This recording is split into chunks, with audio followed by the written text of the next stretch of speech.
Claro, Sí. entonces hay como un máximo de tiempo que puedes estar en el espacio para poder volver. Vas a Y volver hecho puré y cuanto más tiempo estés, más. vale. Pero si haces estas contramedidas, puedes mantener un nivel fisiológico bastante aceptable que te permita estar bien. Pero bueno, lo que ocurre es atrofia muscular, pérdida ósea, también precisamente por esta falta de gravedad, lo que ocurre es lo que se llama como un cambio de fluidos. En tierra, nuestra sangre tiende a ir hacia abajo y son las propias venas y estas válvulas que tenemos en las venas las que tienen que empujar, igual que el corazón Mm. está bombeando para que la sangre vaya circulando por todo nuestro sistema. Eso en el espacio, al no haber gravedad, los fluidos tienden a acumularse en la parte de arriba del cuerpo. De hecho, los astronautas los primeros días tienen la cara súper hinchada y roja, se llama puffy face, Ok. porque tienen toda la sangre en la parte de arriba. Entonces, como el corazón no tiene que estar bombeando la sangre en contra de la gravedad, el corazón también se atrofia un poco. Mm. Si lo piensas todo lo que te estoy comentando, atrofia muscular, un poco de atrofia cardíaca, hay problemas visuales también por esto, porque en los fluidos presiona la parte trasera de la retina y generan un síndrome que es muy parecido a las cataratas. También hay degeneración cognitiva por estar en aislamiento, Ujú. porque realmente tu sistema propioceptivo, el que guía tu equilibrio, está completamente alterado al no ver arriba y abajo. Fallo cognitivo, problemas de dormir, dolor lumbar, anemia, atrofia cardíaca, osteoporosis, atrofia muscular. Todo esto es lo que nos ocurre a los seres humanos cuando envejecemos. Ujú. Lo único que esto ocurre en un periodo de 6 meses. Entonces, ¿En 6 meses todo eso? sí, tú en 6 meses tienes un modelo real, porque es un ser humano, de lo que le ocurre a un ser humano a lo largo de su envejecimiento. Es decir, puedes estudiar cómo surgen todos estos procesos y lo que es más interesante, puedes estudiar cómo combatirlos, cómo Ujú. hacer esas contramedidas para evitarlos. ¿Y esto en qué se aplica? Sí, en que los astronautas puedan tener una segunda misión, pero también en nuevos tratamientos, en nuevas opciones terapéuticas para la gente que está aquí en Ujú. la Tierra.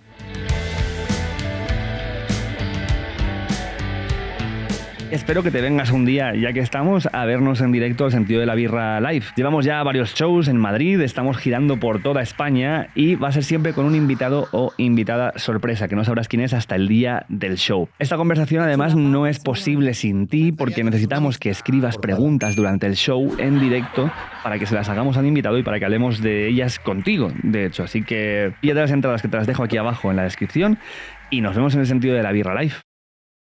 Sara García Alonso, bienvenida al Sentido de la Birra. Hola Ricardo, encantada de estar aquí. Escúchame, ¿qué tiene de creatividad la investigación científica? En mi opinión, mucho, aunque probablemente haya personas que no compartan esta idea. Pero a la hora de intentar avanzar en el conocimiento, de diseñar nuevos protocolos, nuevos diseños experimentales, valga la redundancia, para abordar los problemas, necesitas crear algo. Y al final, si lo piensas, los científicos lo que buscamos es expandir, aunque sea 1 milímetro, los límites del conocimiento. Eso implica crear algo nuevo, es decir, descubrir, poner de manifiesto algo que no existía. Para mí eso está muy relacionado con la creatividad. Sí, es que veo que la creatividad muchas veces a nivel popular la tenemos muy asociada con la creación artística, Sí. pero me parece que para pensar un poco fuera de lo que ya existe, tienes que estar bastante como despierto en ese sentido, ¿no?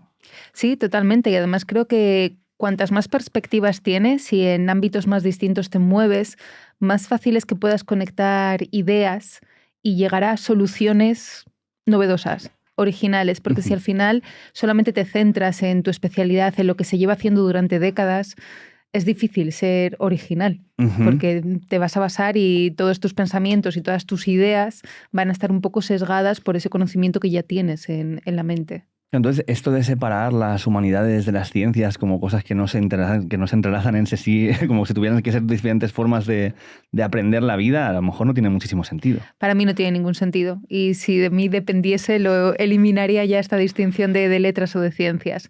Creo que al final todo está interconectado. Son dos herramientas fundamentales del ser humano. La comunicación, la creación artística, al final permean todos los sectores de la sociedad, de la misma forma que el conocimiento científico y la tecnología forma parte de nuestro día a día, independientemente de que nos dediquemos o no a este tipo de disciplinas. Claro, esto no sé con quién lo hablamos aquí, que por ejemplo el pensamiento matemático, que la gente, no, yo es que soy de letras, tal, que más allá de saber hacer una ecuación o de saber resolver algo, es cómo esto afecta en tu cerebro a la hora de pensar espacialmente, lógicamente, como que afecta muchas cosas que podríamos pensar que son algo más de la filosofía o que son algo más de humanidades, pero que son habilidades mentales, más allá de la aplicación. Desde Estoy bien. luego, si es que al final todo el conocimiento que tienes, la cosa es cómo lo utilizas, son herramientas que tú vas incorporando y no necesariamente son para resolver los problemas que puedes aprender en el instituto o en la universidad. Ujú. Eso es un aprendizaje, un entrenamiento, por decirlo de alguna forma.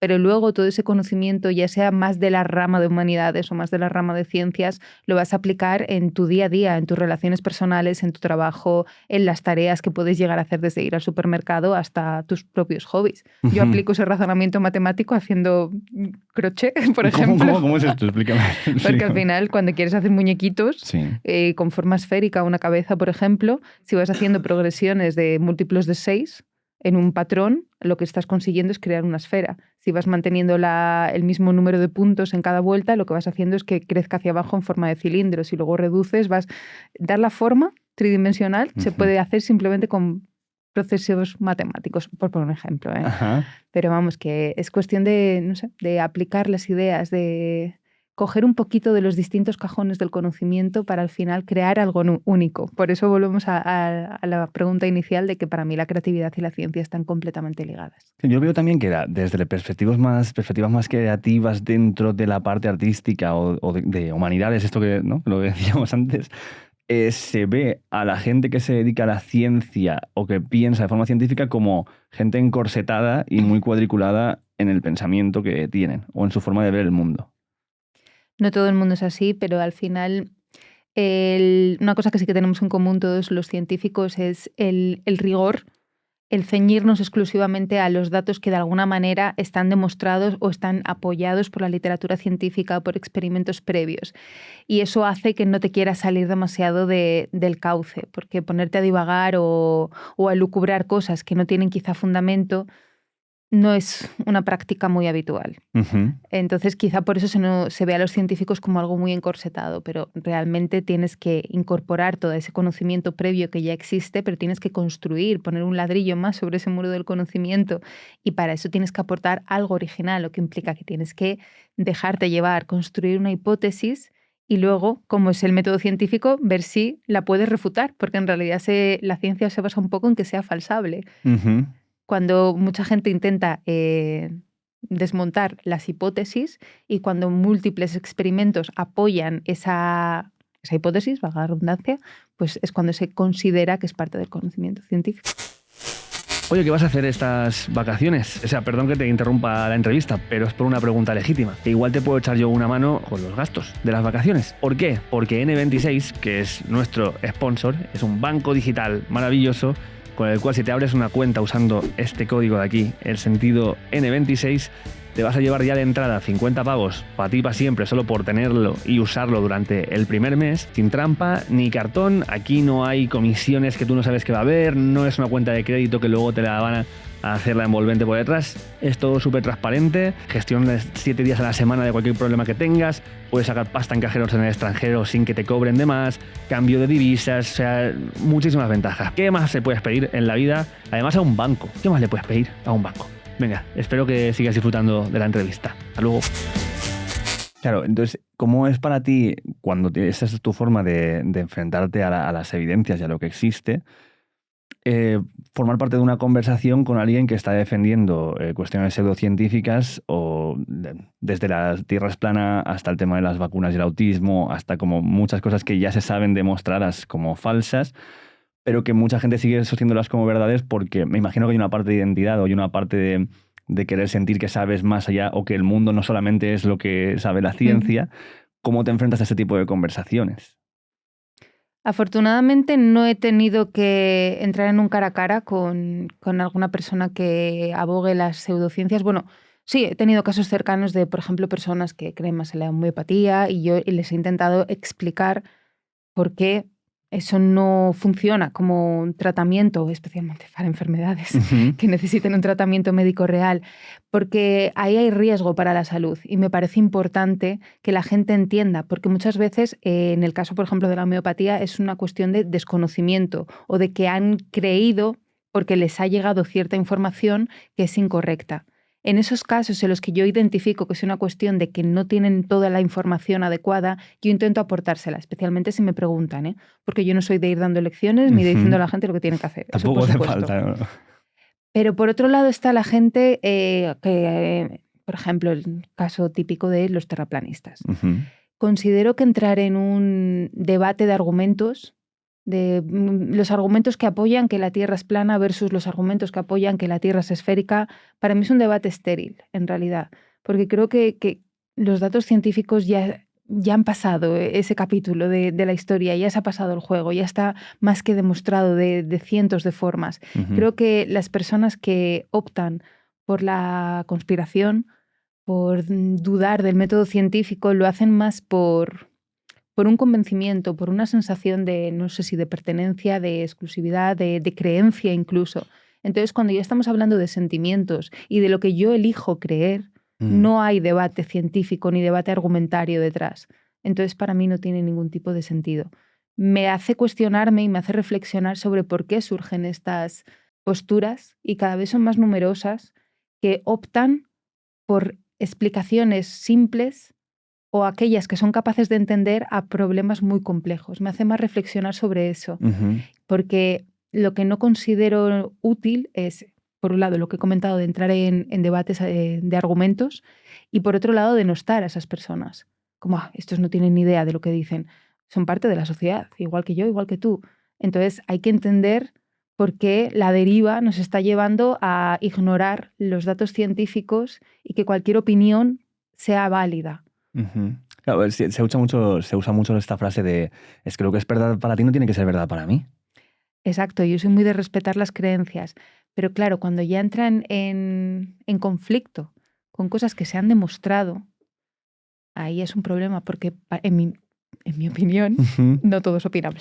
Claro, desde luego. Lo que veo, por ejemplo, como el argumento que se usa mucho desde estas visiones más es que bueno, son pseudocientíficas, pero viéndolo desde el punto de vista de alguien es en plan datos alternativos, ¿no? O estas cosas así.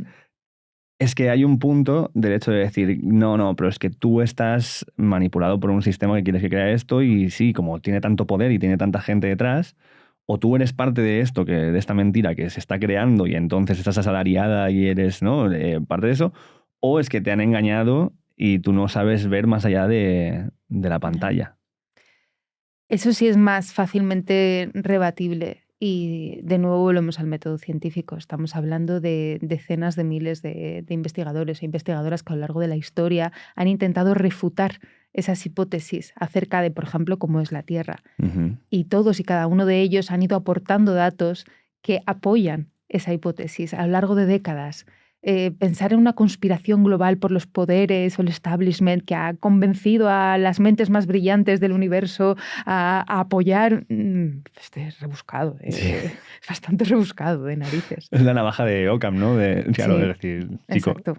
Pero es complicado. Mira, esto lo vi con Neil deGrasse Tyson en una entrevista, decía como que si el tema de esto, yo tengo una cosa que tú no sabes, ¿no? Y algo que se escapa de tu conocimiento. Y él dice, vale, perfecto, entonces, ¿cuál es? Y dice, tengo un dragón.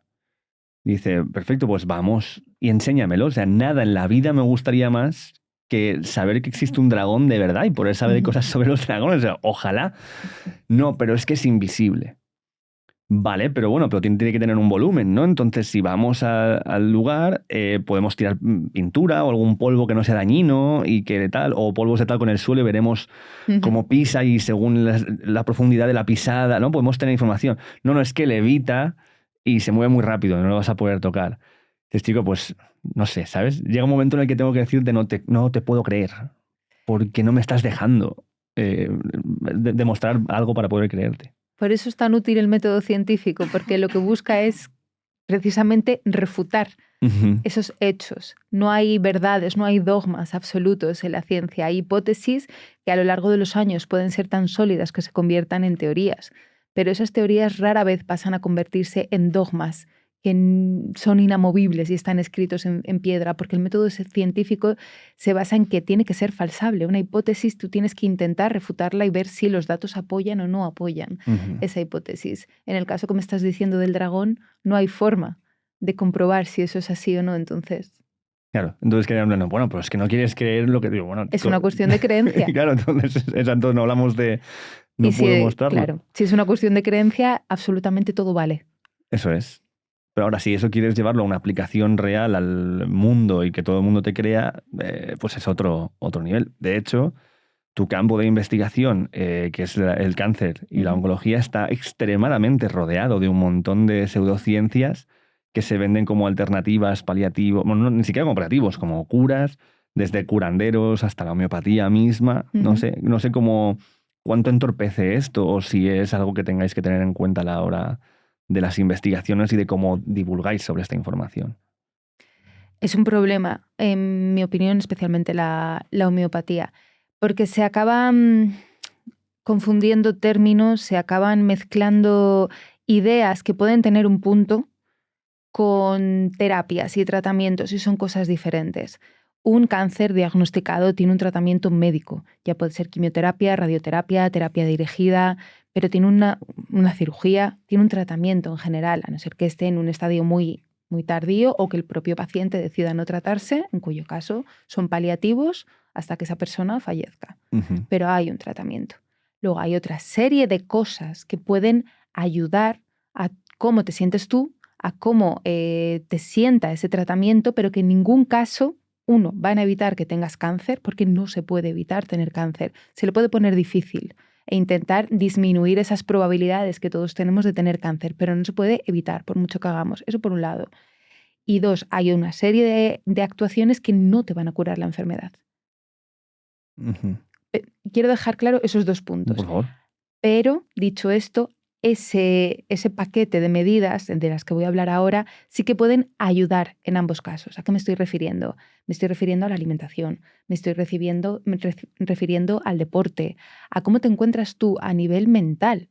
Eso que se dice de encontrarte bien, el mindfulness, el estar tranquilo, el no tener picos de estrés, el tener un entorno familiar y afectivo que te ayude, todo eso es positivo porque al final la fisiología humana es algo muy complejo y cómo los estímulos que recibimos a nivel cerebral van a afectar también a nivel somático. Es decir, todo influye y todo ayuda o perjudica, dependiendo.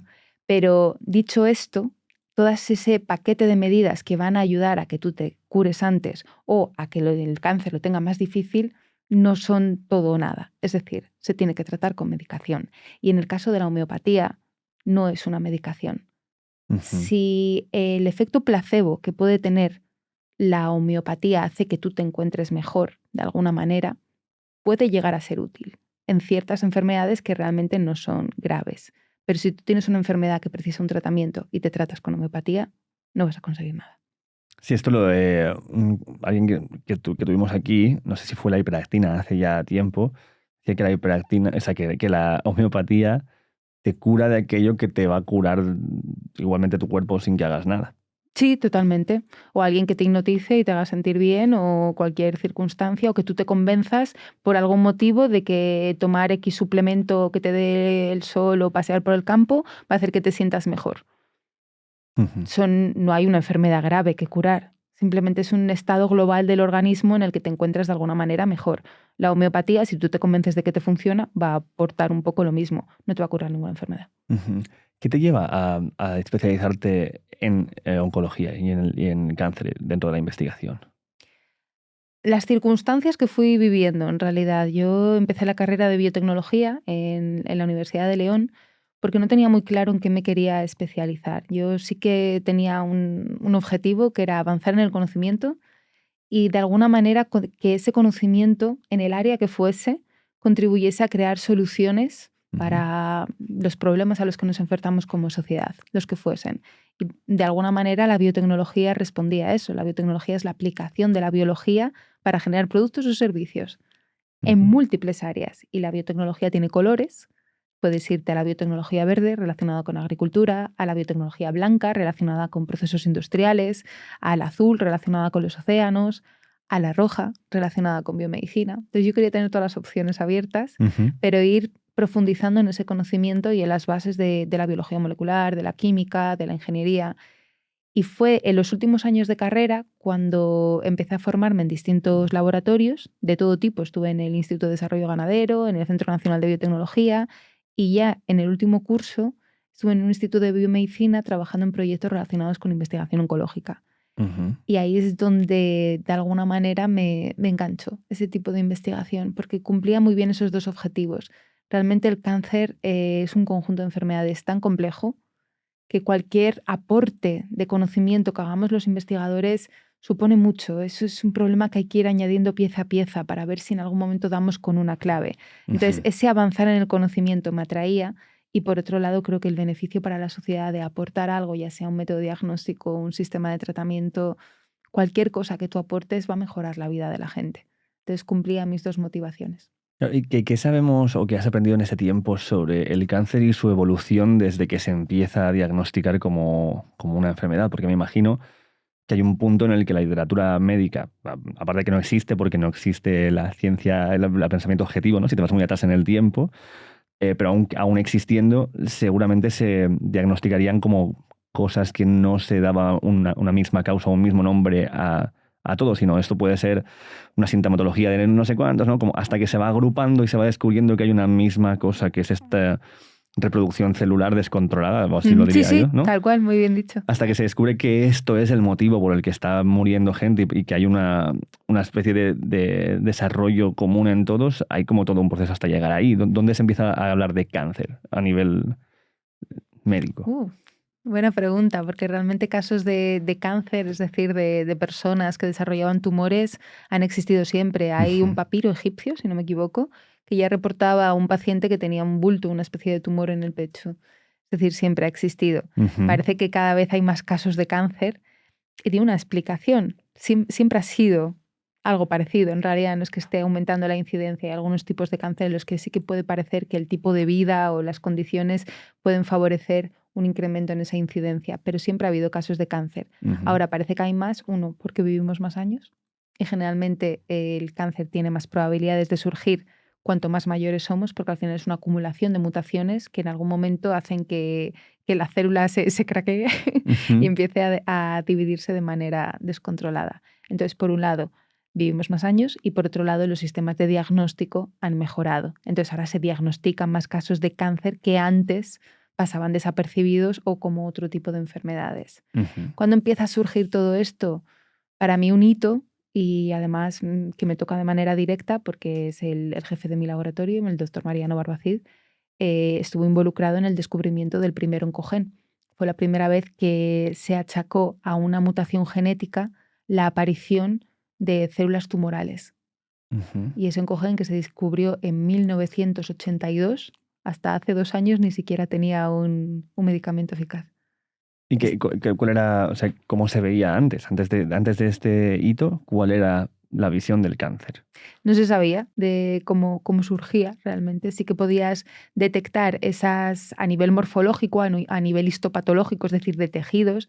Veías que en distintos órganos del organismo, de un ser humano, podía haber proliferaciones celulares descontroladas, simplemente. Ujú, Pero no se sabía muy bien por qué surgían. Ahora se sabe que se deben a mutaciones.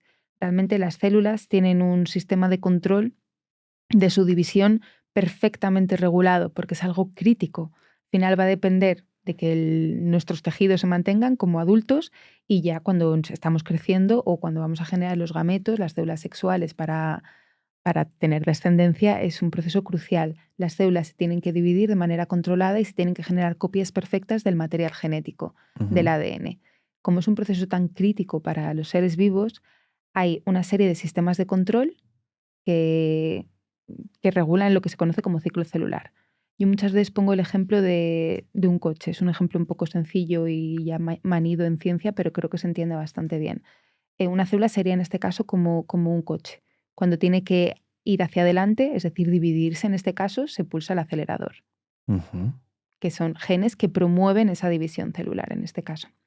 Y cuando no tiene que dividirse o queremos frenar esa división porque hay un error, porque hay que controlar o porque directamente no procede, se pisa el freno.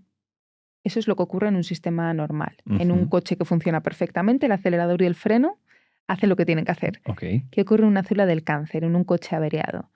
Que o bien se ha roto el freno, o bien se ha roto el acelerador, o las dos cosas. Es decir, si se rompe el freno es como si quedase todo el rato pisado. Entonces, cuando la célula no tiene que dividirse, sigue acelerando, sigue yendo hacia adelante, sigue avanzando en ese ciclo celular. Y si tú la quieres frenar y se le ha roto el freno, no puedes frenarla. Sigue. Los frenos son lo que se conoce como genes supresores de tumores, que si lo piensas en el nombre tiene sentido, genes que suprimen la aparición de tumores. Ajá, Y el acelerador, que aquí es donde vuelvo al descubrimiento de 1982 que hizo el doctor Mariano Barbacid, son los oncogenes. Son genes normales que participan en la división celular, pero que cuando tienen una mutación, es decir, se rompe el acelerador, pasan a denominarse oncogenes. ¿Y esto de qué depende? Que pase esto. O sea, ¿cuánto de esto es genético? ¿Cuánto de esto es ambiental? ¿Tenemos información al respecto de esto, me imagino? Hay algunos casos de cáncer que son hereditarios, pero en general es, si no me equivoco, y esto lo digo un poco de memoria, en torno al 15% de los casos de cáncer son hereditarios. El otro 85% son factores ambientales. Al final, simplemente el hecho de estar vivos hace que nuestro material genético cometa errores. O sea, perdón, adquiera mutaciones. Esto ocurre por varios factores. Por un lado, las maquinitas, las enzimas que tienen que hacer copias idénticas y perfectas del ADN, a veces cometen errores. Es como una fotocopiadora que va analizando y leyendo la cadena de ADN y generando una réplica idéntica. De vez en cuando puede leer mal una letra, SACTG, puede leer mal una de sus nucleótidos y generar una mutación. Eso ocurre de manera natural en nuestras propias células cuando se están dividiendo. Por otro lado, lo que decía del estar vivos, la propia respiración ya está generando radicales libres de oxígeno y está oxidando las células que pueden incrementar mutaciones. Tomar el sol, la radiación ultravioleta, puede afectar a nuestro material genético e introducir mutaciones. Y luego están los carcinógenos. El caso más claro, el tabaco. Fumar induce este tipo de mutaciones. El quemado de la barbacoa, por ejemplo, todo eso son agentes carcinógenos que también favorecen como lo que queda lo negro, la carbonilla. Sí, cuando se decarboniza la comida. Sí, eso es cancerígeno, por ejemplo. Hay una serie de factores ambientales que van a favorecer esa aparición de mutaciones. Por eso decía al inicio que no podemos evitar tener cáncer, porque eso forma parte de la vida. Por ejemplo, no podemos evitar que esas máquinas que copian el ADN cometan errores de vez en cuando. No se puede evitar.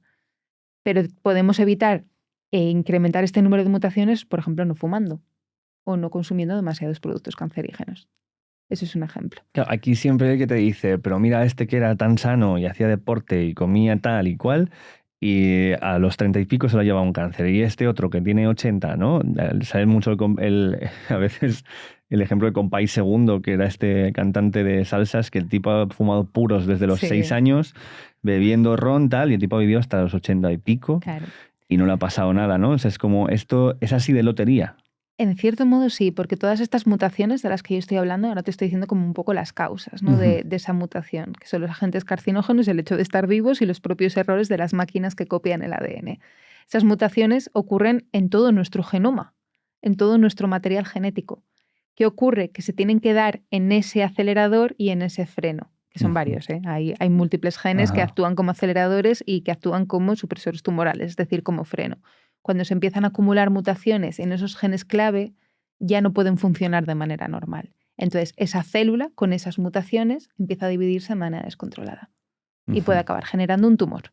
Si ese tumor crece, las células del tumor pueden hacer lo que se llama extravasación, proceso de angiogénesis, generan nuevos vasos sanguíneos, se dispersan por otras partes del organismo y hacen lo que se conoce como una metástasis, es decir, nuevos tumores en distintas regiones. Eso ya es muy difícil de manejar a nivel clínico, a nivel médico, y acaba derivando en un fallo sistémico, en un fallo de los distintos órganos, de las funciones fisiológicas normales.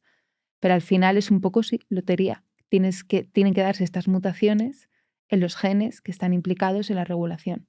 Claro, ¿cuál es para ti la esperanza a futuro de la investigación respecto al cáncer y de sus formas de tratamiento? Porque te vi en una gran entrevista decir que la esperanza ahora mismo era como esperar a que se convierta en una enfermedad que vamos a seguir teniendo, pero que puedas ya vivir con ella y llevarla hasta la vejez y teniendo una vida más o menos normal. Como cronificar el cáncer es una de las cosas por las que abogan algunos investigadores. También aquí hay un abanico de opiniones, por supuesto.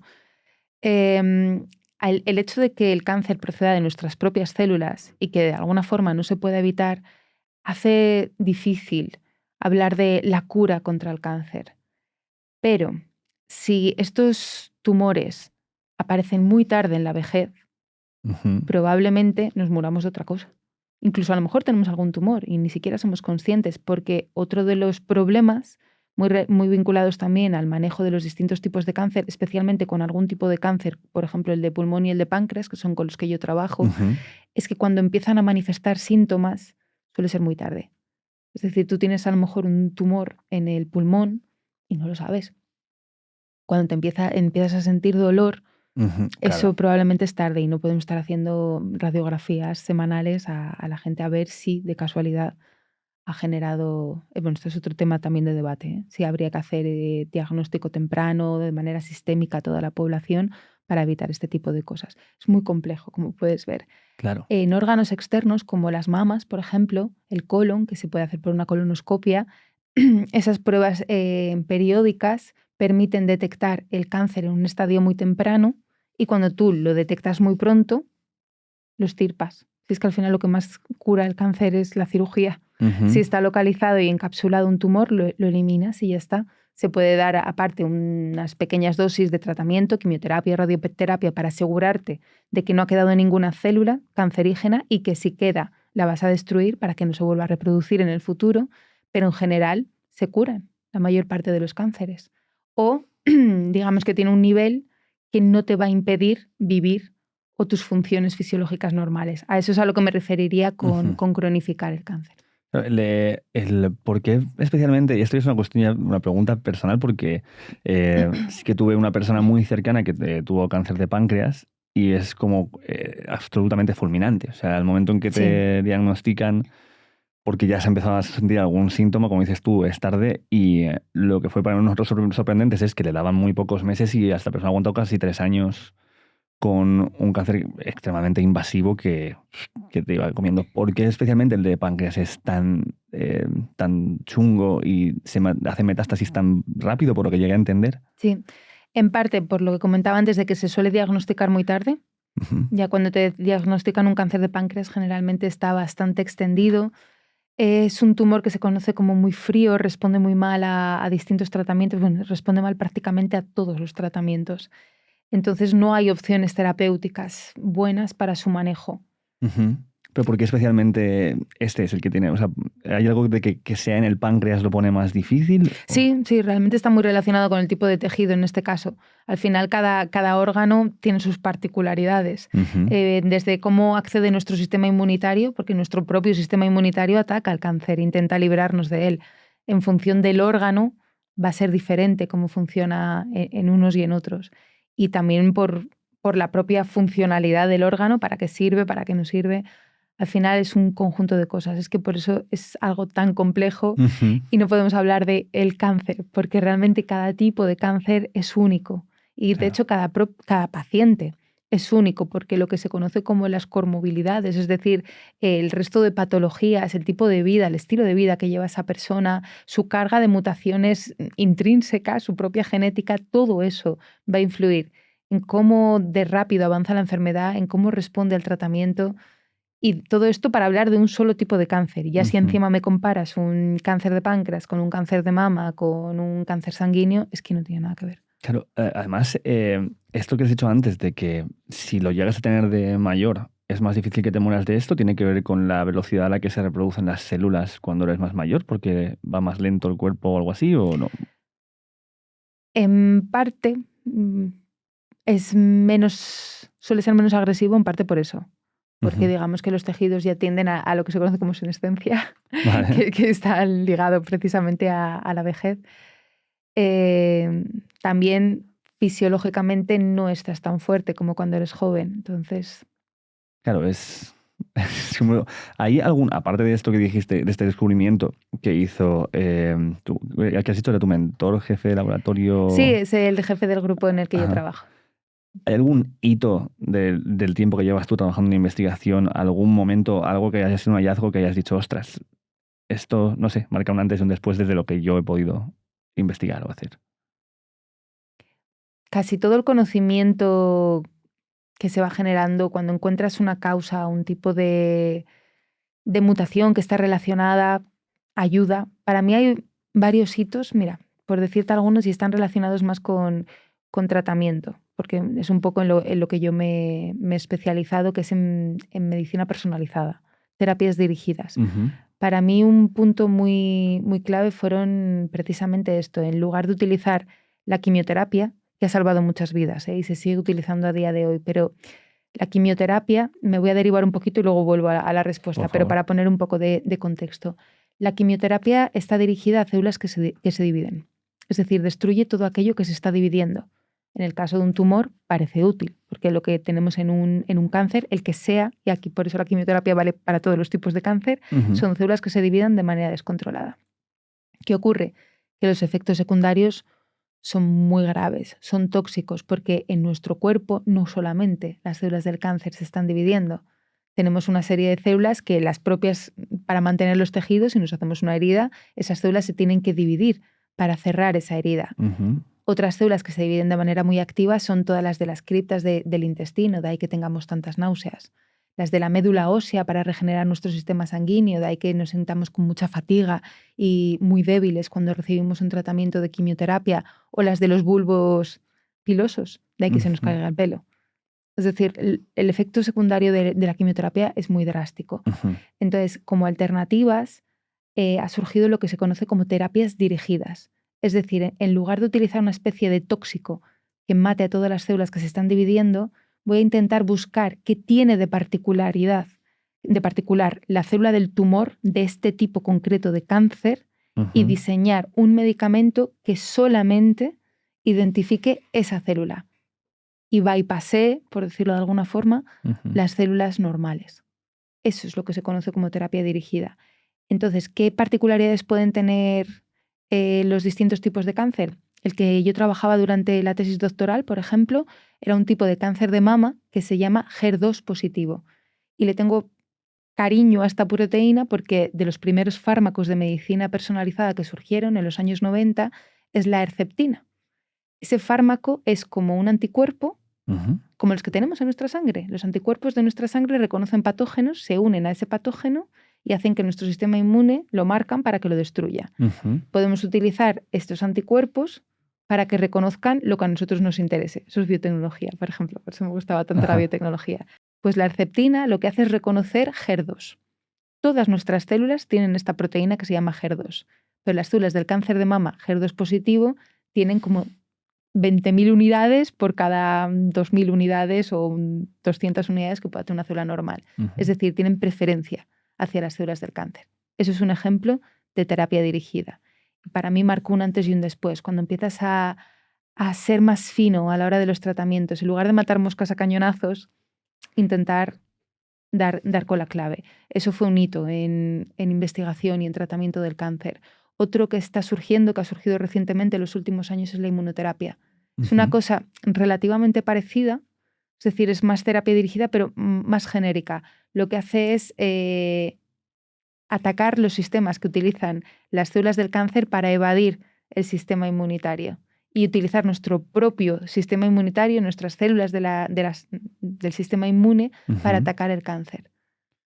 Vale. Eso es muy, muy interesante también. Y temas que puede haber en el futuro y que yo soy muy optimista, por ejemplo, la biopsia líquida, que con una muestra de la sangre, analizando la carga genética que pueden liberar las células cancerígenas, seamos capaces de diagnosticar.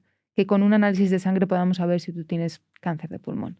Eso marcaría un antes y un después porque podríamos diagnosticar los tumores y los cánceres en una fase temprana y, por lo tanto, tratarlos. Claro, se podría incluso saber predisposición, o sea, se podrían ver como cosas que apunten a que no estás todavía con cáncer, pero empiezan a generarse no sé de ciencia, ¿vale? Para hablar así, pero si empieza a generar una especie de ecosistema en tu cuerpo que puede ser propicio para que eso y que lo puedas atajar antes de que empiece a pasar. Sí, efectivamente. Toda esa información, aunque es una información muy compleja en realidad. Claro, no tengo las palabras yo para decir. Sí, la idea es dar con la clave para tener esa información y poder diagnosticarlo de una manera muy temprana. Estuve también hablando, ya estoy hace unos años, en la Universidad de Zaragoza con el jefe del laboratorio de investigación en nanotecnología y hablaban de que una de las cosas que estaban investigando era esto, poder generar nanorobots que detectan las células Sí. cancerígenas y solamente atacan a esas células. Ujú. Pero ¿sabe cómo estamos en eso? Se está haciendo muchísima investigación. El problema es que no toda esa investigación, que a veces es muy puntera y muy prometedora, luego se traslada a lo que se conoce como ensayos clínicos, es decir, que dé el salto como para que se empiece a probar en pacientes. A veces se queda atascado en esa fase preclínica, es decir, la fase de los que trabajamos en los laboratorios, Ujú. planteas hipótesis, las pruebas en tus modelos de células, las pruebas en modelos animales, pero a veces que eso reciba una aprobación para empezar a probarlo en humanos no es tan sencillo por temas de que no hay precedentes, temas de seguridad. Al final, para que un medicamento se pruebe en un ser humano, tienes que estar muy convencido de que no tiene riesgos y de que puede funcionar. Entonces, no sé muy bien si ha habido algún avance que permita de momento trasladar esta nanotecnología a casos de pacientes, pero sí que se están haciendo cosas muy interesantes. Ya no tanto nanorobots quizá, pero sí que en tema de nanotecnología se hace, por ejemplo, la encapsulación de medicamentos. Se Ujú. utilizan partículas, vesículas muy chiquititas como vehículo para que un fármaco muy potente solamente llegue a las células del cáncer. Ujú. Esto, te he estado mirando como tipos de terapias de investigación que hay alrededor, bueno, cosas que pueden ser que ayuden a la investigación o a los tratamientos. Y te quería preguntar sobre ellos, a ver, porque una de la que he oído bastante, y no solamente con el tema del cáncer, son las terapias génicas como el Ujú. CRISPR, ¿no? ¿Cómo se pronuncia? CRISPR, sí, CRISPR. CRISPR. Es que se pronuncia, se escribe sin la E al final, ¿no? Es como Sí. CRISPR. Bueno, ¿qué me podrías contar? Sobre todo para explicar a la gente qué es el tema del CRISPR y cómo se está intentando utilizar para el tratamiento con el cáncer. Sí, esto no es mi especialidad, ¿eh? Vale. Entonces te lo voy a explicar de Ok. manera un Seguro que es poco mejor que yo. superficial. Sí. Antes me preguntabas de los grandes hitos en tema de cáncer. El CRISPR ha sido el gran hito, me atrevería a decir, en biología molecular. Ha marcado un antes y un después de cómo hacemos investigación y las posibilidades que ha abierto es que superan y aquí volvemos a la creatividad humana, ¿eh? Ujú. Da una versatilidad y de aplicaciones que es inimaginable casi. Entonces, a nivel de medicina, es muy útil. El CRISPR lo que consiste realmente es en poder editar el ADN de una manera fina. Curiosamente, como anécdota, porque esto creo que no todo el mundo lo sabe, y esto es romper una lanza a favor de la investigación básica, una de las primeras personas que habló del CRISPR y que le puso ese horripilante nombre, lo siento. Sí, pon una E, tío, pon una Es E. un acrónimo Sí. bastante complejo. Sí. Fue Francis Mojica, que es un Ah, español, ujú, sí, sí. que trabajaba estudiando los sistemas de defensa de bacterias frente a virus Ujú, y descubrió que las bacterias tenían una serie de secuencias en su ADN repetidas, palindrómicas, que utilizaban precisamente como una especie de sistema inmunitario. yo había oído hablar de él como inmunólogo, pero no sabía esta parte de lo de él. Pues eso es el famoso CRISPR. ¿Qué ocurrió? Que luego vinieron dos grandes investigadoras y le dieron la aplicación biotecnológica. Y dijeron, un momento, esto lo podemos utilizar para un tipo de herramienta que nos permita modificar el ADN. Y digamos, los tres le dieron él puso las bases, ellas le dieron la aplicación, ellas ganaron el Nobel. Ujú. Ups.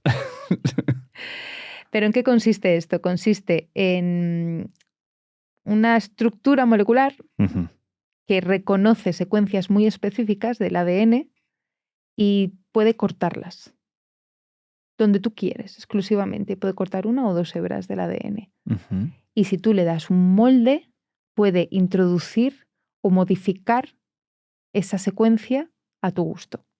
Es decir, puedo coger una T de la ACTTGAA y cambiarla por una C, donde yo quiero. O ujú, puedo cortar un trozo directamente y eliminar un gen, su funcionalidad. O introducir una nueva secuencia y hacer una cosa de fusión. O sea, puedo jugar con el ADN como yo quiera. ¿Qué opciones abre? Aparte de para los investigadores que trabajamos en biología molecular, todo lo que queramos. Claro, un montón. A nivel de enfermedades, especialmente las enfermedades genéticas, las que sabemos que tienen una causa genética. Este caso es esta mutación. Cuando tienes esta mutación en este gen, en este trocito, vas a desarrollar esta enfermedad. Hay muchas. El cáncer, como comentaba, solamente el 15% es hereditario, pero hay otras múltiples enfermedades que son genéticas. Si tú sabes que tienen esta mutación y la corriges, no hay enfermedad. Pero puedes corregir como así ahora, o sea, así no, ¿vale? Pero quiero decir, no, que no es una cuestión de edad temprana o del periodo de gestación o algo así, sino que puedes hacerlo con Aquí es un donde adulto. se abre el tema de cómo regulamos esto, el tema de la bioética, Esto de es una cuándo es apto. X-Men de muchísimo. Claro. Claro. Y de momento hay que ir con muchísima cautela porque no tenemos datos suficientes de qué efecto va a tener esto en el resto de las células, si tiene efectos que se conocen como off-targets, es decir, está cortando donde yo quiero o aparte me está alterando otras zonas del genoma de las cuales yo no soy consciente de que eso está pasando. Entonces, generalmente la tecnología, y esto yo creo que pasa a todos los niveles, avanza más rápido que la legislación y que la ética, en este caso la bioética. Entonces, a veces hay que frenar un poquito ese progreso y permitir que todo lo que regula y estudia realmente el impacto que va a tener en la sociedad le coja la mano y vayan unidos y avanzando en paralelo. Entonces, las posibilidades son impresionantes, pero hay que usarlo con cautela. Se podría corregir a nivel embrionario. Hubo un caso muy famoso de un investigador, creo que era de China, que curó el VIH en unas niñas, saltándose todos los protocolos y los procedimientos. Se habla también de aplicarlo a nivel ya de adultos, de tal manera que se distribuya a nivel sanguíneo y vaya a todas las células y las corrija. Todavía está un poco en pañales. Claro, porque aquí es que esta cuestión de la bioética es algo también, me parece que bastante complejo por el hecho de decir, en este caso, ¿no? Podría cualquier persona decir, está justificado, sáltate todos los protocolos si es para salvar a 2 niñas, pero podría haber salido muy mal y ser algo como también, ¿no? O sea, quiero decir que, ¿cómo se regula esta parte? ¿Desde dónde se regula la bioética? Hay comités nacionales, internacionales, y hay una legislación detrás y que se aprueba un tratamiento. En Europa depende de la Agencia Europea del Medicamento, en Estados Unidos de la FDA, de la Food and Drug Administration. Lleva un procedimiento y generalmente tienes que demostrar que es algo muy seguro. Sé que distintos tratamientos han probado un número muy elevado de pacientes antes de que eso se apruebe para la población en general. Es algo muy complejo porque nuestra seguridad depende de ello. Entonces, ¿hasta qué punto se va abriendo a nuevos procedimientos? Pues se van poniendo de acuerdo en comités de expertos, investigadores, personas encargadas de tomar decisiones, políticos, y lleva años. Y ahí luego cada zona es más o menos restrictivo con según qué procedimientos. Por ejemplo, en Europa somos muy reacios al tema de los transgénicos, mientras que en Estados Unidos no. Con esto, que no deja de ser una manipulación genética, pues bueno, hay que darle vueltas. Una persona que es súper experta, tanto en CRISPR como en bioética, yo diría que es la persona más experta en nuestro país, es Lluís Montoliu. Él está metido... Luego me pasas... Sí, para hablarles, para preguntarle. Sí, además es un grandísimo divulgador científico y habla a menudo en medios de comunicación de estos temas porque lo explica muy bien y es un súper experto en este tema. Pues lo traeremos y le preguntaremos. Pero siguiendo con el cáncer, la IA, ¿vale? Que ahora está en todo. ¿Os estáis encontrando aplicaciones dentro de la investigación? ¿Se está de alguna manera atajando procesos? ¿Está pudiendo convertirse en una ayuda para esto, para tu campo? Sí. Al final, como de costumbre en casi todas las materias, esto no es un todo o nada. No es que la IA vaya a sustituir X cosas, pero es una herramienta tremendamente potente y que si se le da un buen uso puede ayudar muchísimo. Desde algo muy mundano como es el análisis de Big Data, las IAs están ayudando mucho en eso. Al final los científicos trabajamos con multitud de datos y tenemos que cruzar muchos de estos datos y bueno, este tipo de herramientas son muy interesantes. Pero mira, por darte un par de ejemplos en los que se está utilizando la inteligencia artificial, que para mí son muy positivos y que de nuevo se tienen que complementar con lo que hacemos los investigadores no es que sustituyan todo, ¿eh? Y te lo digo de primera mano porque en uno de ellos estoy metida y es mi línea de investigación. Vale. Surgió hace unos pocos años AlphaFold, que era una herramienta que creo que sacó Google para predecir la estructura tridimensional de todas las proteínas. Oí hablar de eso, no sabía que era el nombre, pero sí. Eso es potentísimo, ha recibido todo tipo de premios y de hecho mi línea de investigación empezó con eso. Yo necesitaba entender la estructura tridimensional de una proteína que es una diana terapéutica, es decir, algo que está alterado en mi caso, en el caso que yo estudio, en los tumores de páncreas y de pulmón que tienen una mutación en particular. Entonces nosotros en el grupo del doctor Mariano Barbacid descubrimos que eso era una diana y que si la eliminábamos de los tumores, estos tumores se hacían más pequeños. Entonces, ¿qué queremos? Diseñar un medicamento que vaya contra esa diana terapéutica. Para poder hacer eso necesitamos saber cómo es. Necesitamos entender su estructura tridimensional, sus huecos, sus puntos débiles, para dar con un dardo que dé precisamente en el centro de la diana y destruya esa proteína. Lo que se hacía y lo que se ha hecho tradicionalmente es cristalizar la proteína.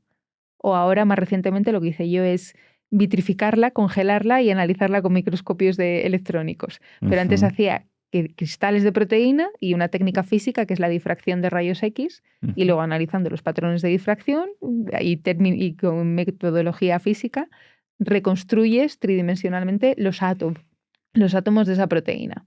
Es laborioso y no es posible en todas las proteínas. De hecho, la mía se llevaba intentando hacer durante 30 años sin éxito porque era muy complicado. Con este sistema de inteligencia artificial se puede predecir cómo esas cadenas que forman las proteínas se pliegan y adquieren su estructura tridimensional final. Claro, o sea, no solamente ves una foto fija de algo, sino que puedes como viajar en el tiempo. No, es predecir, las proteínas yo suelo decir que es como un collar de perlas. Cada una de estas perlas es lo que se conoce como un aminoácido, que además a todos nos suena la palabra de los suplementos de proteínas, sí, del mundo del fitness y demás, pues hay una serie de aminoácidos que serían como las perlas que forman ese collar de perlas. Normalmente se sintetiza, es decir, se crea como un collar estirado, pero ese collar estirado no sirve. En nuestras células se empieza a replegar porque unas perlas interaccionan más fuertemente con otras y al final queda de una forma 3D, que es lo que le va a permitir ejercer su función dentro de la célula. Con la inteligencia artificial, sabiendo esa secuencia de perlas, puedes predecir cómo va a ser a nivel tridimensional. Y por lo tanto, qué tipo de funciones, cómo atacar esa proteína mediante medicamentos. Para eso sirve AlphaFold y es muy útil la inteligencia artificial. Aún así, en el caso de mi proteína, por ejemplo, y aquí menos mal porque me deja sin trabajo, no acertó. La predicción que hacen no es exactamente cómo está la proteína en su contexto nativo. Entonces no habría servido. Pero no creo que te deje sin trabajo, ¿no? Sino que, no, pues es lo que decimos, es complementario. Claro, yo lo que entiendo es esto, que te ahorra tiempo y recursos para llegar a una conclusión, ¿no? Exacto. Sí. Y es una herramienta que también apoya, valida el conocimiento y sí, genera una serie de atajos que te permite avanzar mucho más lejos y mucho más rápido. Otro ejemplo en el que se está utilizando la inteligencia artificial es entrenando análisis de imagen de fotografías, por ejemplo, de distintos lunares, para detectar de manera rápida cuando un lunar o una lesión cutánea puede acabar convirtiéndose en un melanoma. Analizando mamografías, por ejemplo. Y esto está funcionando bastante bien, ¿eh? Las predicciones que hacen suelen acertar incluso más que los propios expertos en muchos casos. Otro ejemplo que se está haciendo que me parece muy interesante son lo que se conoce como gemelos digitales. Consiste en volcar toda la información que tienes de un determinado paciente. Hay un proyecto en el centro donde trabajo, en el CENIO, que es en cáncer de mama, y precisamente buscan eso, integrar todo, desde tus datos clínicos, tus datos de salud, tu histórico de salud desde que naciste, todo lo que hay, hasta datos simplemente de cómo te sientes hoy. Tus playlists de Spotify también te las pone.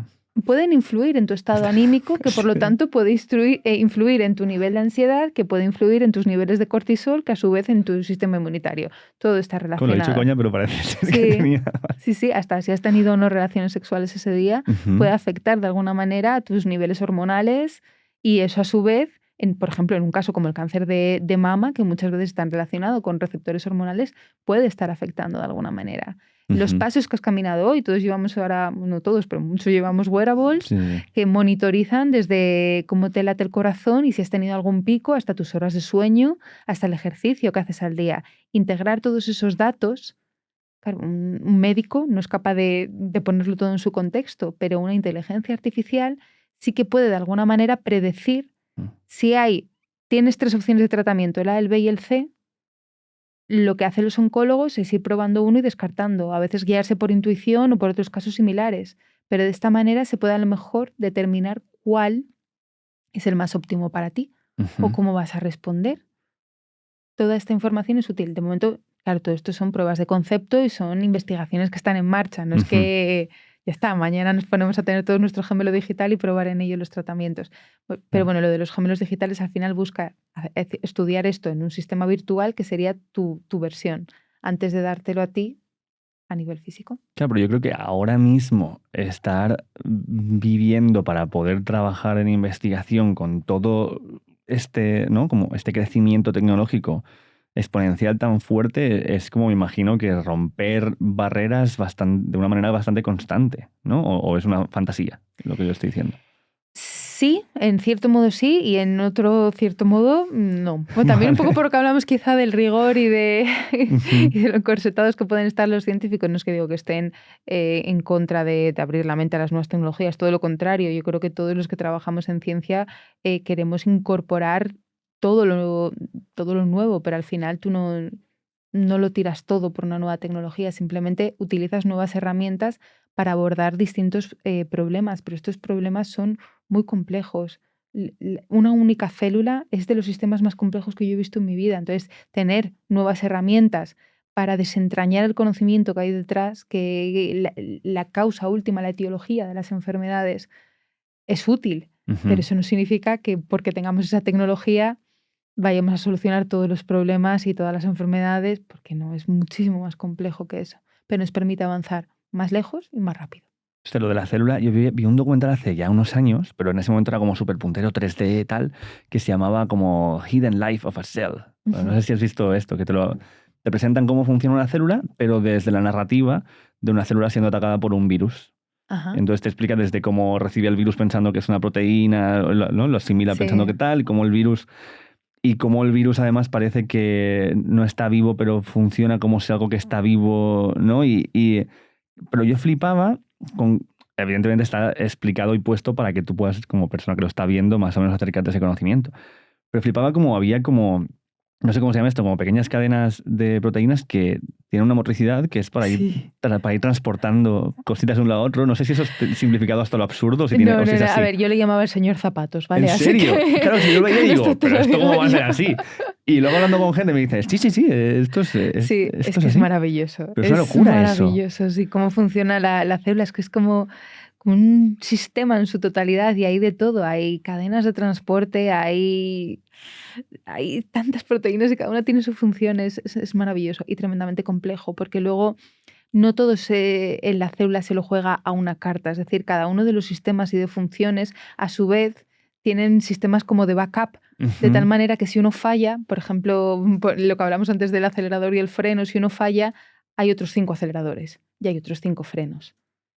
Y luego hay sistemas compensatorios. Si tú tienes un efecto en una de esas proteínas que está haciendo una función, la bloqueas, la destruyes, otras vías se activarán para suplir su función. Es tremendamente complejo. Ahí el efecto mariposa lo llevas hasta los extremos, porque tocas una cosa y otras 20 cambian. Claro, es que para mí es un paso más allá de la magia. O sea, es como decir, pero ¿qué narices es? O sea, y esto, yo lo recomiendo mucho, el documental, en inglés es The Hidden Life of a Cell. Me imagino que en español será La vida secreta de una célula o algo así. Pero como tú ves todo lo que está pasando en lo que es un virus atacando, que te destruye la célula y tal, y dices, claro, pero eso está pasando en tu cuerpo todos los días. Todo el rato. Todo el rato. En todas tus células. Y cuando tú te sientes que estás enfermo es que han perdido un poquito, ¿no? Y luego ya te vuelves a recuperar porque se vuelve a recuperar. Pero muchas veces no te das cuenta porque se está haciendo... Sí, se han destruido células, pero se ha hecho un buen trabajo para aplacar el virus antes de tiempo y tal. O la enfermedad, o la bacteria, o la afección. Pero claro, cuando te pones a estudiar esto, no es un poco como estar viendo la Guerra de las Galaxias, como ver algo, es que me parece extremadamente raro, o sea, como, no sé explicarlo, pero es como lo que te decía, más allá del pensamiento mágico, es como tan complejo y enrevesado Sí. que hay un momento que dices, pero ¿cómo puede ser esto?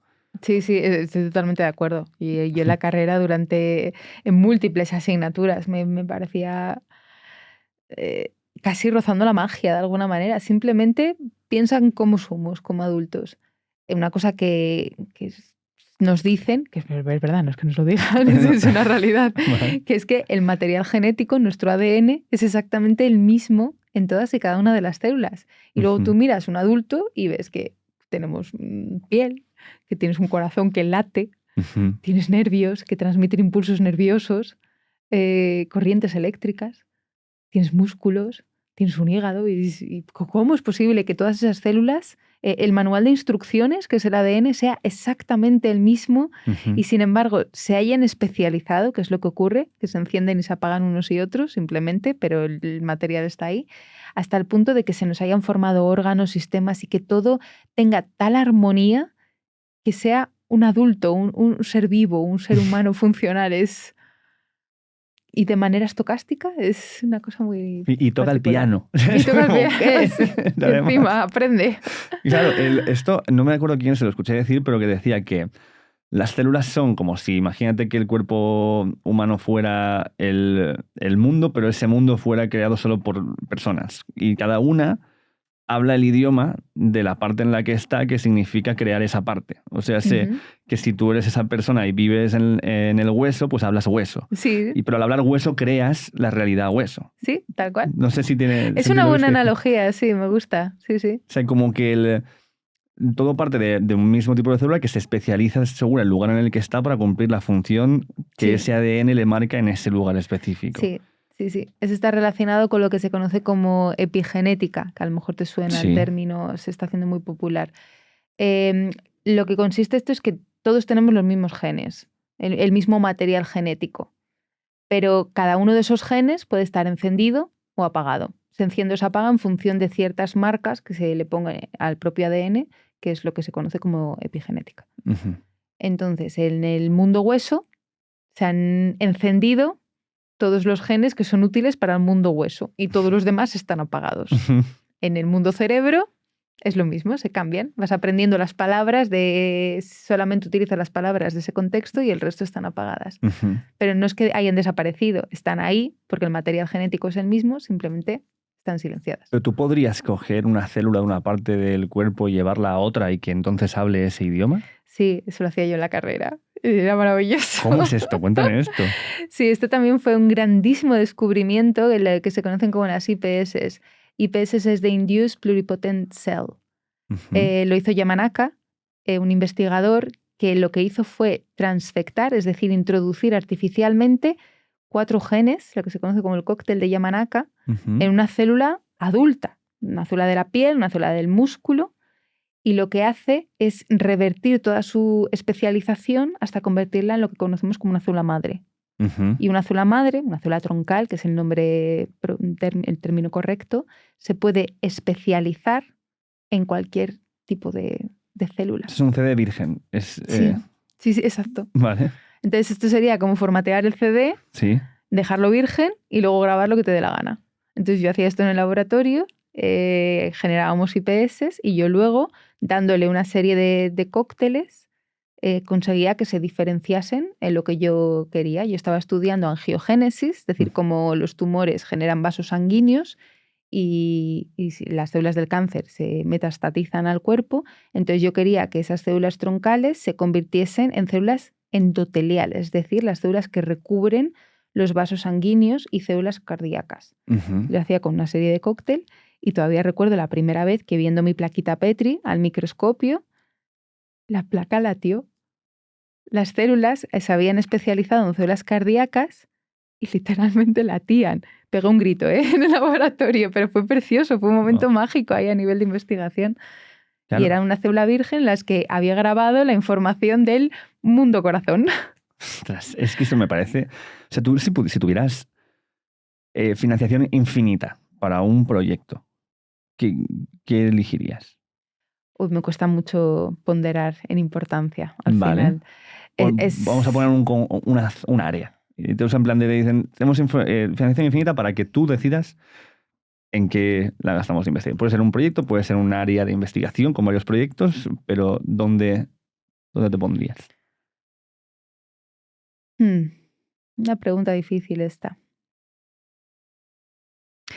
Es una pregunta muy compleja y me cuesta mucho tomar este tipo de decisiones porque considero que no hay investigaciones que sean mucho más importantes que otras, en realidad. Ujú. Y que al final es la suma de los aportes de los distintos investigadores y el hecho de abordar las distintas enfermedades, pero estamos hablando de biomedicina, pero distintas causas en general, lo que suma el conocimiento. Incluso algo tan a priori nimio y poco trasladable a la sociedad como los sistemas de defensa de las bacterias frente a virus ha acabado con la revolución que ha marcado un antes y un después en toda la biología molecular del planeta.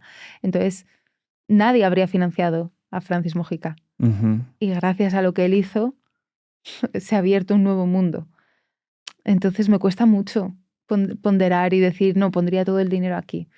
Voy a tirar de una causa social y dado que generalmente enfermedades como el cáncer, que es lo que me saldría a decirte, porque es a lo Ujú. que yo me dedico, pues Claro. seguiría invirtiendo en investigación oncológica. Pero afortunadamente es de las enfermedades que está mejor financiada a nivel de investigación. Entonces a lo mejor me iría a enfermedades raras que no son tan rentables o a soluciones para gente, por ejemplo, que vive en zonas despobladas que no tiene acceso. Cómo podemos desarrollar sistemas de tratamiento, de diagnóstico o de manejo de esas personas a las que no les llegan estos avances médicos. Cómo podemos hacer algo que sea barato, rentable y aplicable al mayor número de gente, de personas. A lo mejor invertí ahí. Claro, es que ahí además hay todo un tema, ¿no? O sea, la brecha económica para el acceso a los tratamientos avanzados del cáncer es Claro. bastante bestia. Sí, eso es cierto. Antes que te hablaba de la inmunoterapia, hay un tratamiento que es maravilloso, marca un antes y un después también, que son las CAR T-cells.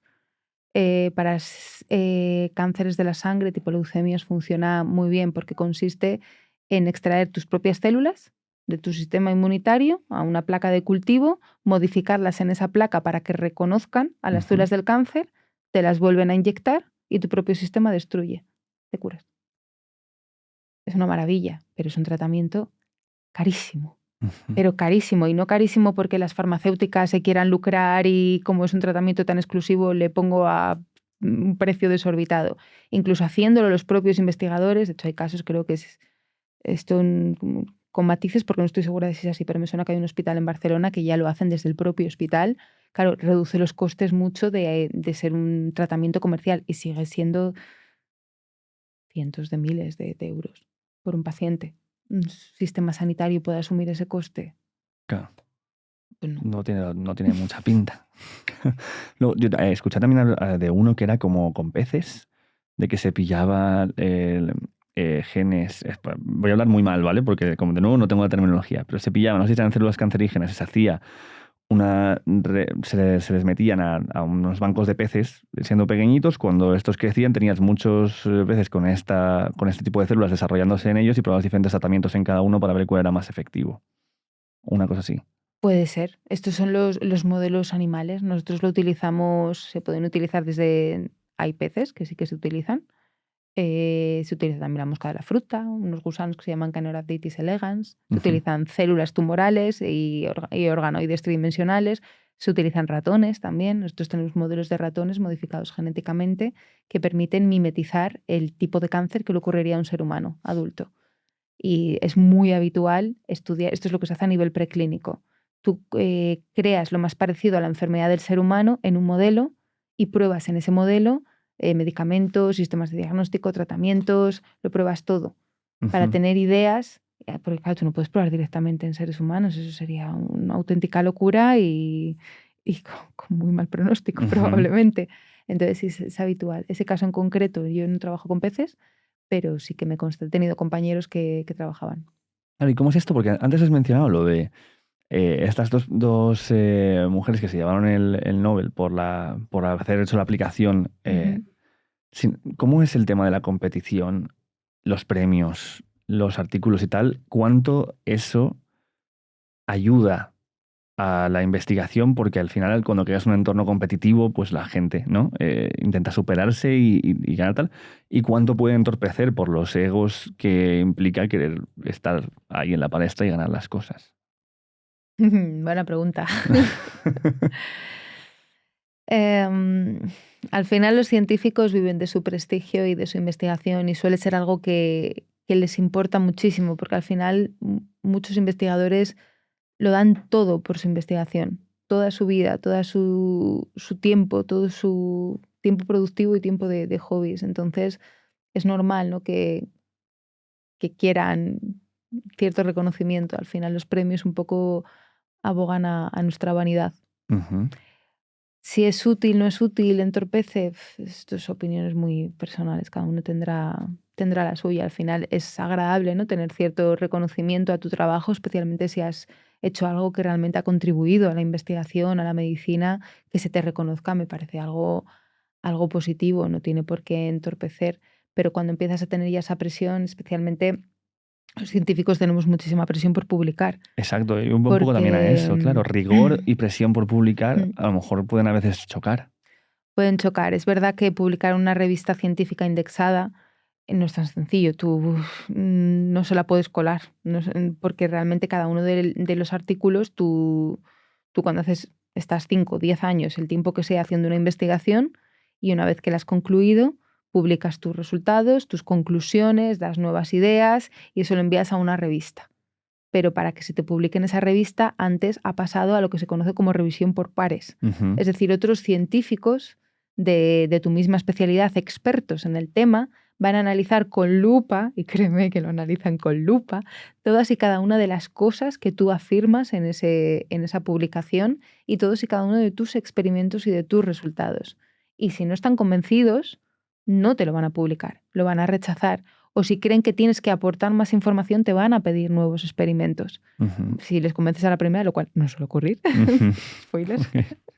pues te lo publican directamente. Entonces es muy difícil que una revista, especialmente si es una revista de rigor, publique información que no es veraz o que no está bien contrastada. Ujú.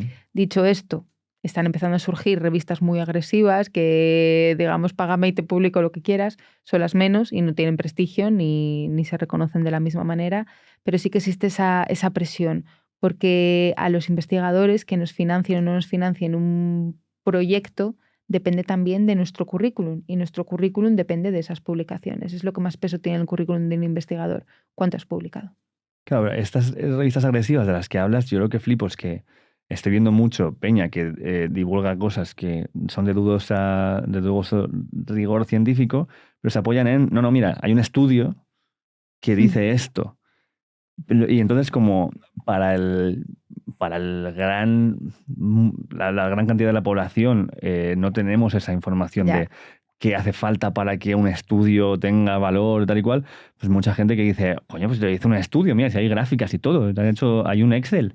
Entonces esto tiene que ser, ¿no? O sea, tiene que ser Hablan verdad. en términos que no entiendo, Claro, no así sé lo que que tiene que ser dicen. muy Han dicho tres científico. palabras raras y aquí hay un Excel que pone números y tal y al final Ya. me pone que puedo comerme 5 huevos al día, que no pasa nada, pues ya está, ¿no? O sea, debe de ser que es verdad.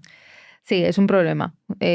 Cuando se refieren a... Claro, al final hay que contrastar las fuentes un poco en todo. También ocurre en medios de comunicación al uso.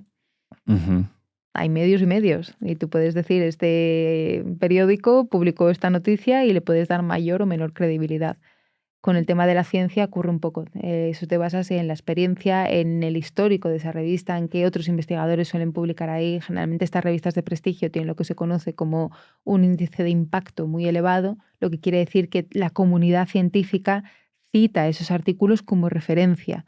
Y Ujú. por lo tanto, lo que hablaba antes de que la ciencia tiene que ser falsable, muchos han intentado refutar o han hecho experimentos que acaban apoyando esas hipótesis, es decir, son sólidas, porque muchos científicos de distintas áreas coinciden en esos datos. Y generalmente esas revistas publican este tipo de artículos. Entonces, Ujú. cuando tú citas un estudio, tienes que ver dónde está publicado y si si realmente tienes la capacidad técnica y cognitiva para entender ese estudio, analizar un poco, porque es fácil. Yo he hecho de revisora para estudios y he visto estudios con un rigor espectacular que dices, madre mía, esto es súper sólido, hay un equipo brillante detrás, y estudios que directamente yo le he sugerido al editor de la revista que no lo publique, porque faltan controles, porque los grupos son muy pequeños, porque se sacan conclusiones precipitadas. Luego, en el tema de estos estudios que se citan mucho, cometemos el error, y esto es muy habitual, de pensar que correlación implica causalidad. Y no es así. Que ocurra que dos cosas correlacionen no significa que una sea la causa de la otra. Y este error es muy frecuente. Pues en general, yo me acuerdo, había un gráfico que me enseñó alguien que era la correlación entre las muertes en piscinas en Estados Unidos con los estrenos de películas de Nicolas Cage, Sí, ¿no? tal cual. Y era en plan, y había una gráfica y todo, te decía, mira, tío, o sea, cada vez La que saco correlación una... perfecta.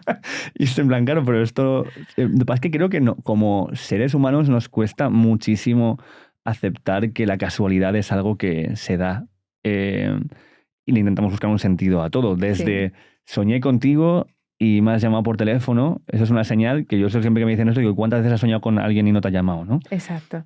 Pero somos muy cherry picking con estas cosas. Justo te iba a decir, es que eso es un cherry picking de manual, Claro. Y al final es un poco ese sesgo de autoconfirmación. Te quedas únicamente con las cosas que apoyan tu hipótesis, sea más loca o más verosímil, y todas las demás las ignoras.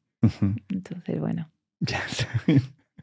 Voy a enlazar, porque esta es una de las cosas de las que veníamos a hablar contigo, pero otra con una pregunta que creo que une las dos, que es, ¿qué puede aportar a la investigación sobre tu campo en concreto, la oncología, el poder hacer eso en el espacio? El poder estar en una estación espacial y las características de ese entorno. En mi campo concreto, Sí. que realmente hay miles de campos Por supuesto, hablo por eso, en los que puede aportar.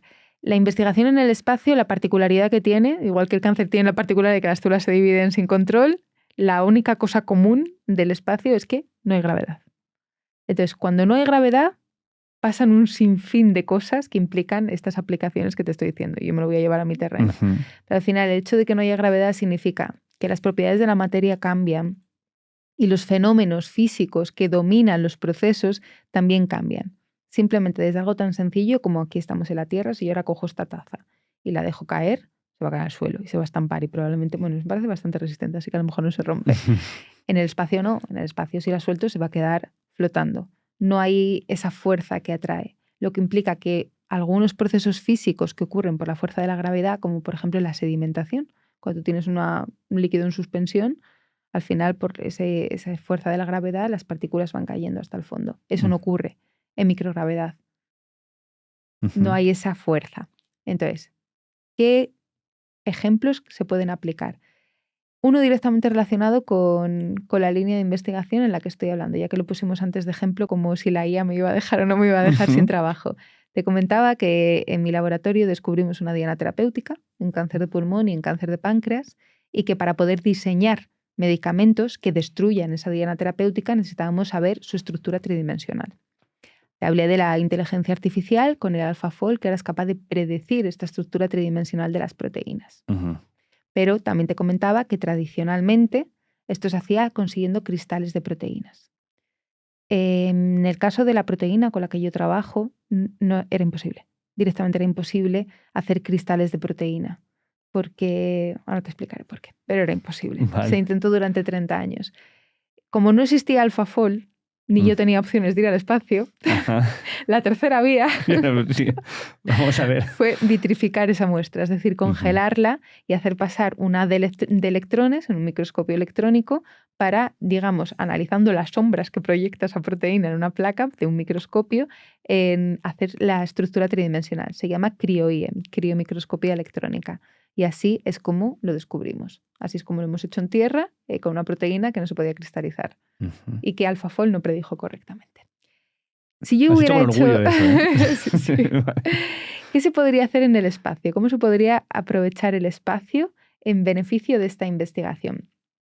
Las razones por las que esa proteína no se podía cristalizar es que para que una proteína cristalice es similar a cuando tienes un cristal de sal.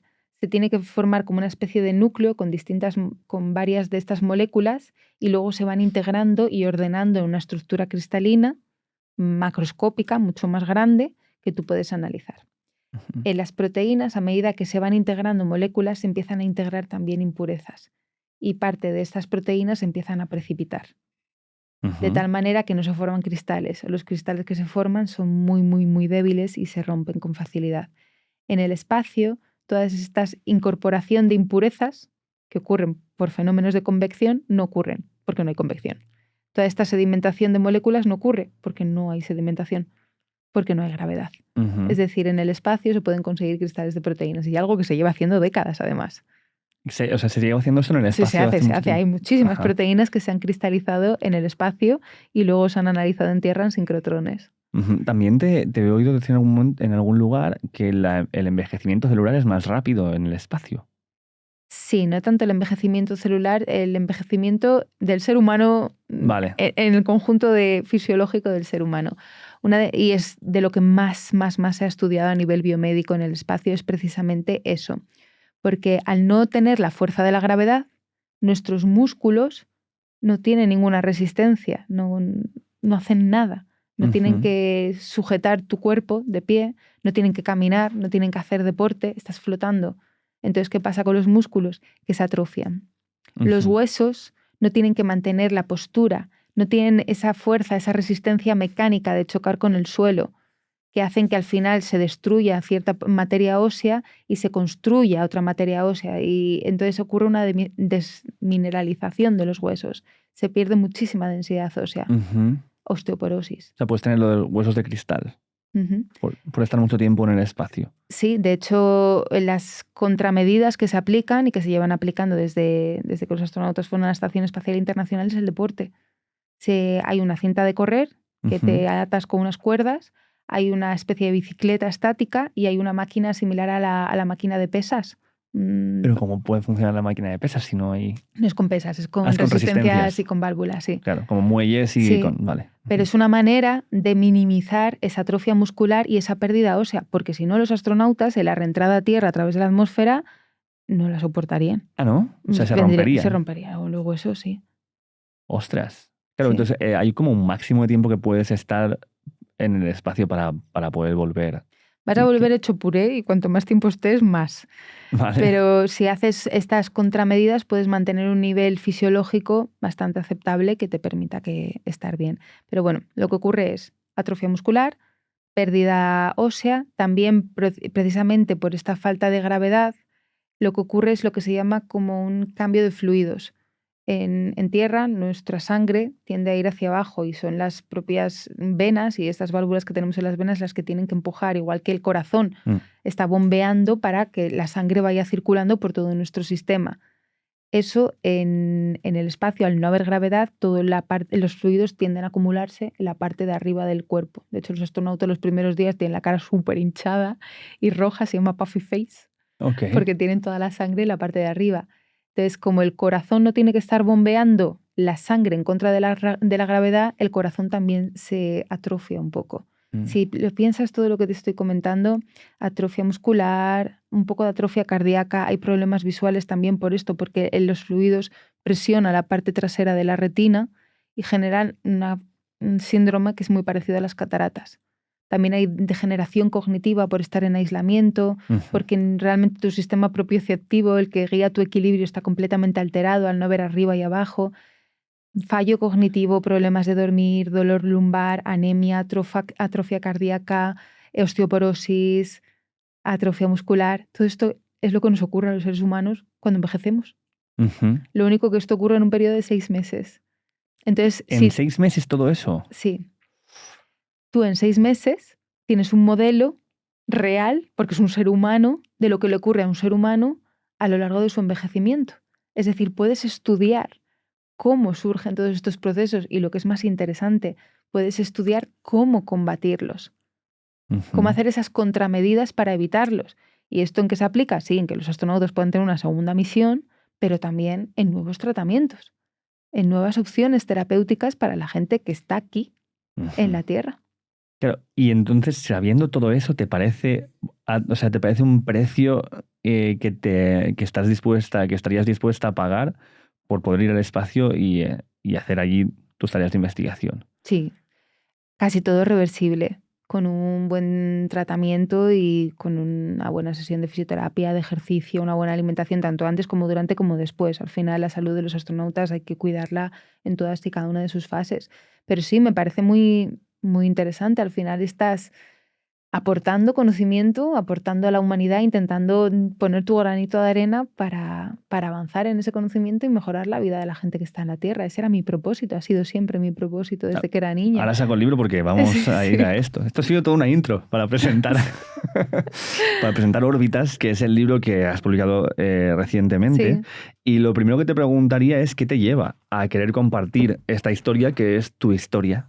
Sí. Y hacerlo de esta manera, además, en un libro que no tiene un orden de lectura, ¿no? Que lo dices ya al principio, que se puede leer en cualquier orden que tú quieras, y que hablas un poco de... Me gusta mucho la metáfora de las órbitas, como que hay diferentes órbitas y que cada una no tiene por qué estar bajo tu control, pero te lleva a un lugar concreto. Tienes que seguir... O eso es la lectura que yo he pillado. Dime si me estoy equivocando. El concepto de órbitas va un poco en la línea de que no creo que exista un único camino en la vida que te conduce a un único objetivo.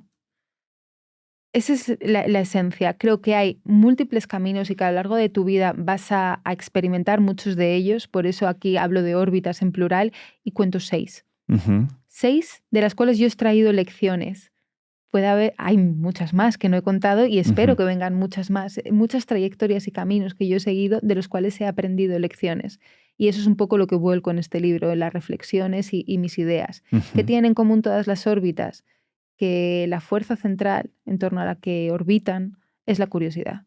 Es el plantearte preguntas, es el querer experimentar la vida y explorarla y ir un poquito más allá cada vez. Eso es lo que tienen en común. Y respecto al objetivo, si piensas, quise hablar de órbitas, porque en una órbita circular o elíptica, me da igual, estás todo el rato moviéndote exactamente en la misma trayectoria, no persigues ningún objetivo, parece que no dejas de moverte y sin embargo no llegas a ninguna parte, porque estás dando vueltas. Esto es lo que decía Galeano, al final, ¿de qué sirve la utopía? ¿No? Yo me acerco 2 pasos, ella se aleja 10 pasos, pues sirve para eso, para caminar. Para mí ese es el concepto. Me parece interesante a lo largo de la vida explorar distintos caminos, perseguir distintos objetivos, porque en cada vuelta y en cada traslación vas a aprender lecciones que te van a ir nutriendo. Tus objetivos se van a matizar a lo largo de tu vida. Lo que para ti es súper importante con 15 años va a ser diferente con 20, con 25, con 30, con 70. Pero si tú lo persigues en cada una de esas órbitas que establezcas a lo largo de tu vida, vas a aprender y a quedarte con cosas interesantes si tienes la mente abierta. Entonces, ese es el concepto en el que gira, nunca mejor dicho, órbitas. Claro. Y lo escribí, volviendo a tu pregunta, que al final me voy mucho por las ramas. Ese es el lugar para eso. Sí. Lo escribí porque era una idea que estaba en mi cabeza desde que era adolescente. Empecé a perseguir algunos objetivos y a reflexionar, a hacer ese ejercicio de introspección de ¿por qué estoy haciendo lo que estoy haciendo? ¿Esto es lo que quiero? ¿Voy por este cauce porque me lleva a la deriva o es una decisión que estoy tomando? ¿Por qué la gente actúa de esta manera y no de esta otra? ¿Por qué? Me empecé a hacer una serie de preguntas y yo escribía y tenía ideas y quería plasmarlo todo en algún texto. ¿Qué ocurre? Que me nombran astronauta junto con Pablo Álvarez y empiezo a tener un cambio de vida radical. Y además a lo largo del proceso de selección viví tantas cosas que ese ejercicio de introspección se magnificó hasta el extremo. Y quería que todos esos pensamientos, todas esas ideas, experiencias que había ido acumulando, no se perdieran por la intensidad de lo que estaba viviendo y de lo que iba a empezar a vivir a partir de ese momento. Cuando me preguntan qué me llevaría o qué salvaría o a qué le tengo aprecio, soy una persona muy poco materialista que se iría con lo opuesto a cualquier parte. Pero no quería perder mis vivencias, mis enseñanzas, mis recuerdos. Y en el momento que lo dejé por escrito, sentí que ya estaba. Ya eso nunca se perderá y ya no necesito nada más. Y por eso lo escribí. Yo en este autorretrato, de alguna manera, que has hecho, Lo que yo leo es algo, como somos los seres humanos, que no llamaría contradictorio, sino muy complementario, que es flexibilidad mezclada con tozudez. Ujú. O sea, estoy abierta a probar cosas y de diferentes experiencias y tal, pero si quiero que esta cosa suceda, voy a hacer todo lo que esté en mi mano para que pase. Y por el ejemplo que puedo poner muy claro de aquí es, hay un episodio que hablas de cuando empiezas a hacer ejercicio y que buscas todas las maneras para hacer ejercicio, siendo que algo que estás odiando, que no te apetece nada, que no tal, pero vas buscando la forma para que se convierta en algo que a día de hoy es es una columna de tu vida, el ejercicio y el Ujú. deporte. Sí, sí. Entonces, Ahí empecé a levantarme a las 6 de la mañana en 2016, hoy me he levantado a las 6 de la mañana a entrenar. Sí, eso se mantiene. ujú, Sí, soy una persona muy disciplinada, pero al mismo tiempo para construir hábitos, en ese capítulo lo toco con bastante detalle, ujú, tiene que haber un equilibrio entre esa disciplina y la permisividad. Porque es fácil caer en obsesiones, es fácil que el sentimiento de culpabilidad o los remordimientos, si no has seguido un programa súper establecido y estricto, mm. eh, te atosigue, esos demonios te atormenten. Tienes que ser flexible al final, es un balance. Nada de manera individual va a cambiar el cómputo global en general, ¿eh? Al final esto es un trabajo de día a día y porque hoy no entrenes no pasa nada. La cosa es cuando empiezas a enlazar un montón de Oye, días no de pasa hoy no nada, no pasa entreno nada. Es pero que por eso digo, al final soy una persona muy disciplinada que si tiene claro un objetivo y lo desea, lo persigue. ujú. Pero eso no significa que no pueda salirme de la órbita en cualquier momento y luego volver a ella. Claro, pero también veo como un hincapié en ser fiel a unos valores Sí, y en que de alguna manera me imagino, o yo me llevo la metáfora de que es alrededor de los cuales giran esas órbitas, ¿no? Que tú, sí, si existe una órbita es porque hay algo que genera una gravedad alrededor de sí. la órbita que hace que dibuja esa órbita. Imagino, no sé si lo dedicas tú como eso, son esos valores o esos principios alrededor de los cuales no estás, o sea, estés en el mismo lugar porque estás alrededor de eso, pero la órbita puede ser. Tal cual, sí. Es muy buen ejemplo, sí.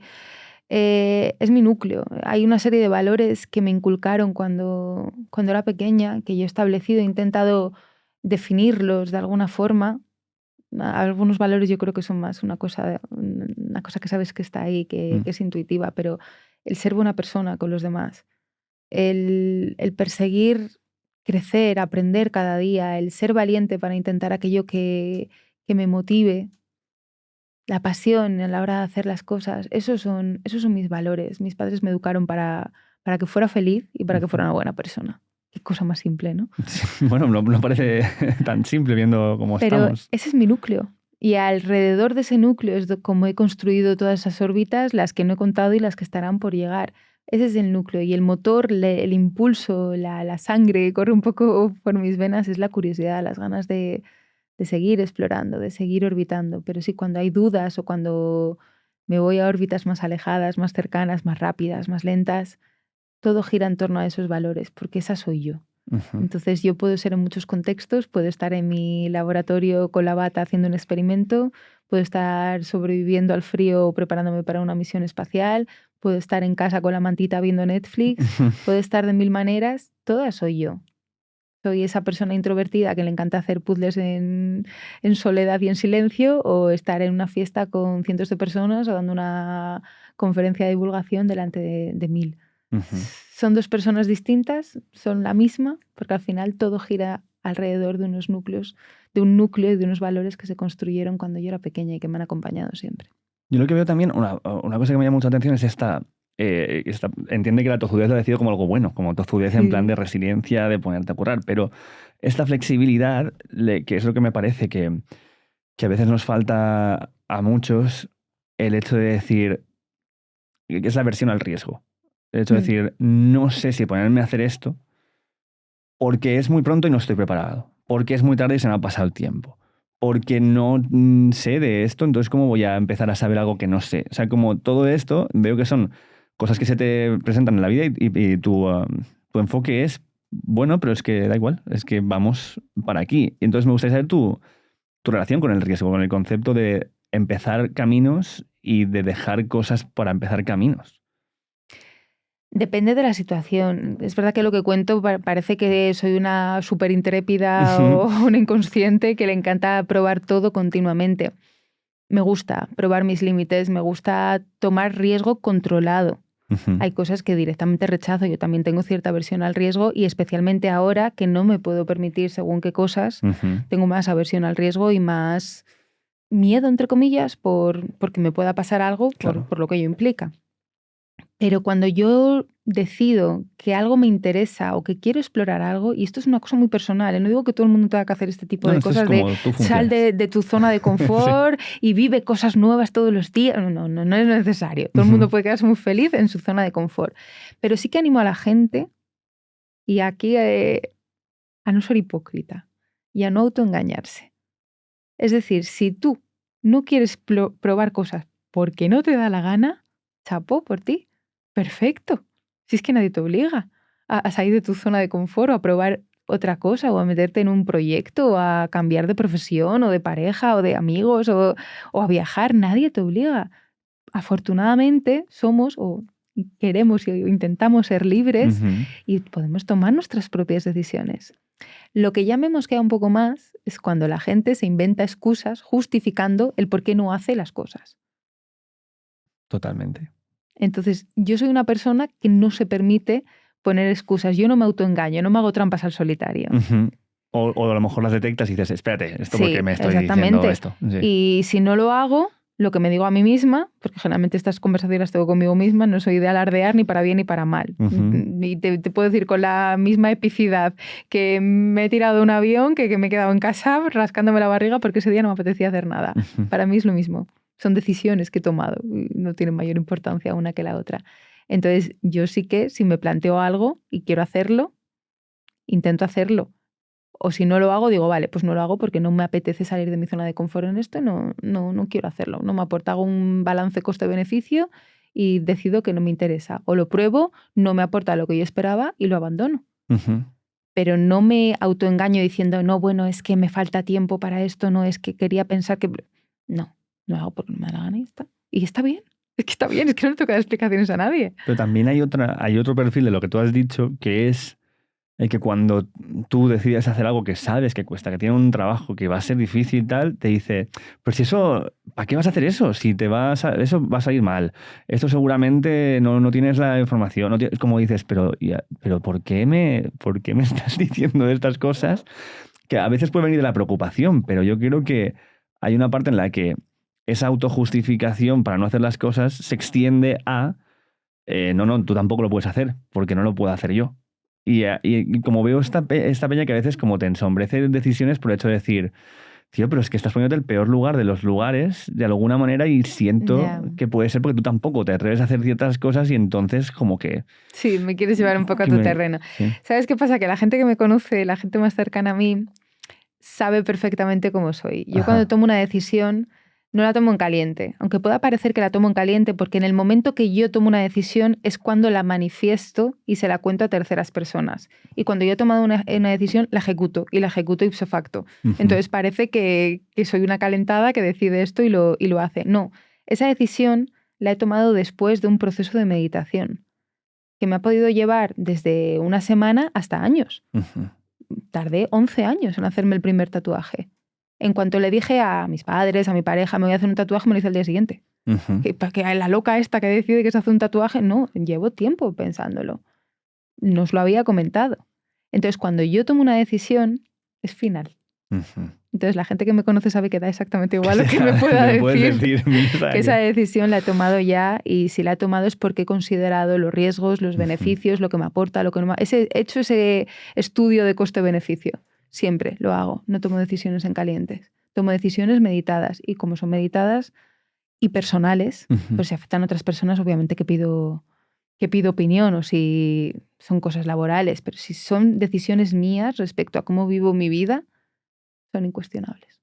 Creo que tenemos, esto no sé si lo he leído, es que no sé si lo he leído en el libro o en es que he estado muchos días de leer cosas tuyas y el libro, que tenemos una experiencia cercana a la muerte parecida, que es que se te cierre un paracaídas. Que se enrede las líneas, sí. Es que a mí se me cerró haciendo parapente el coso.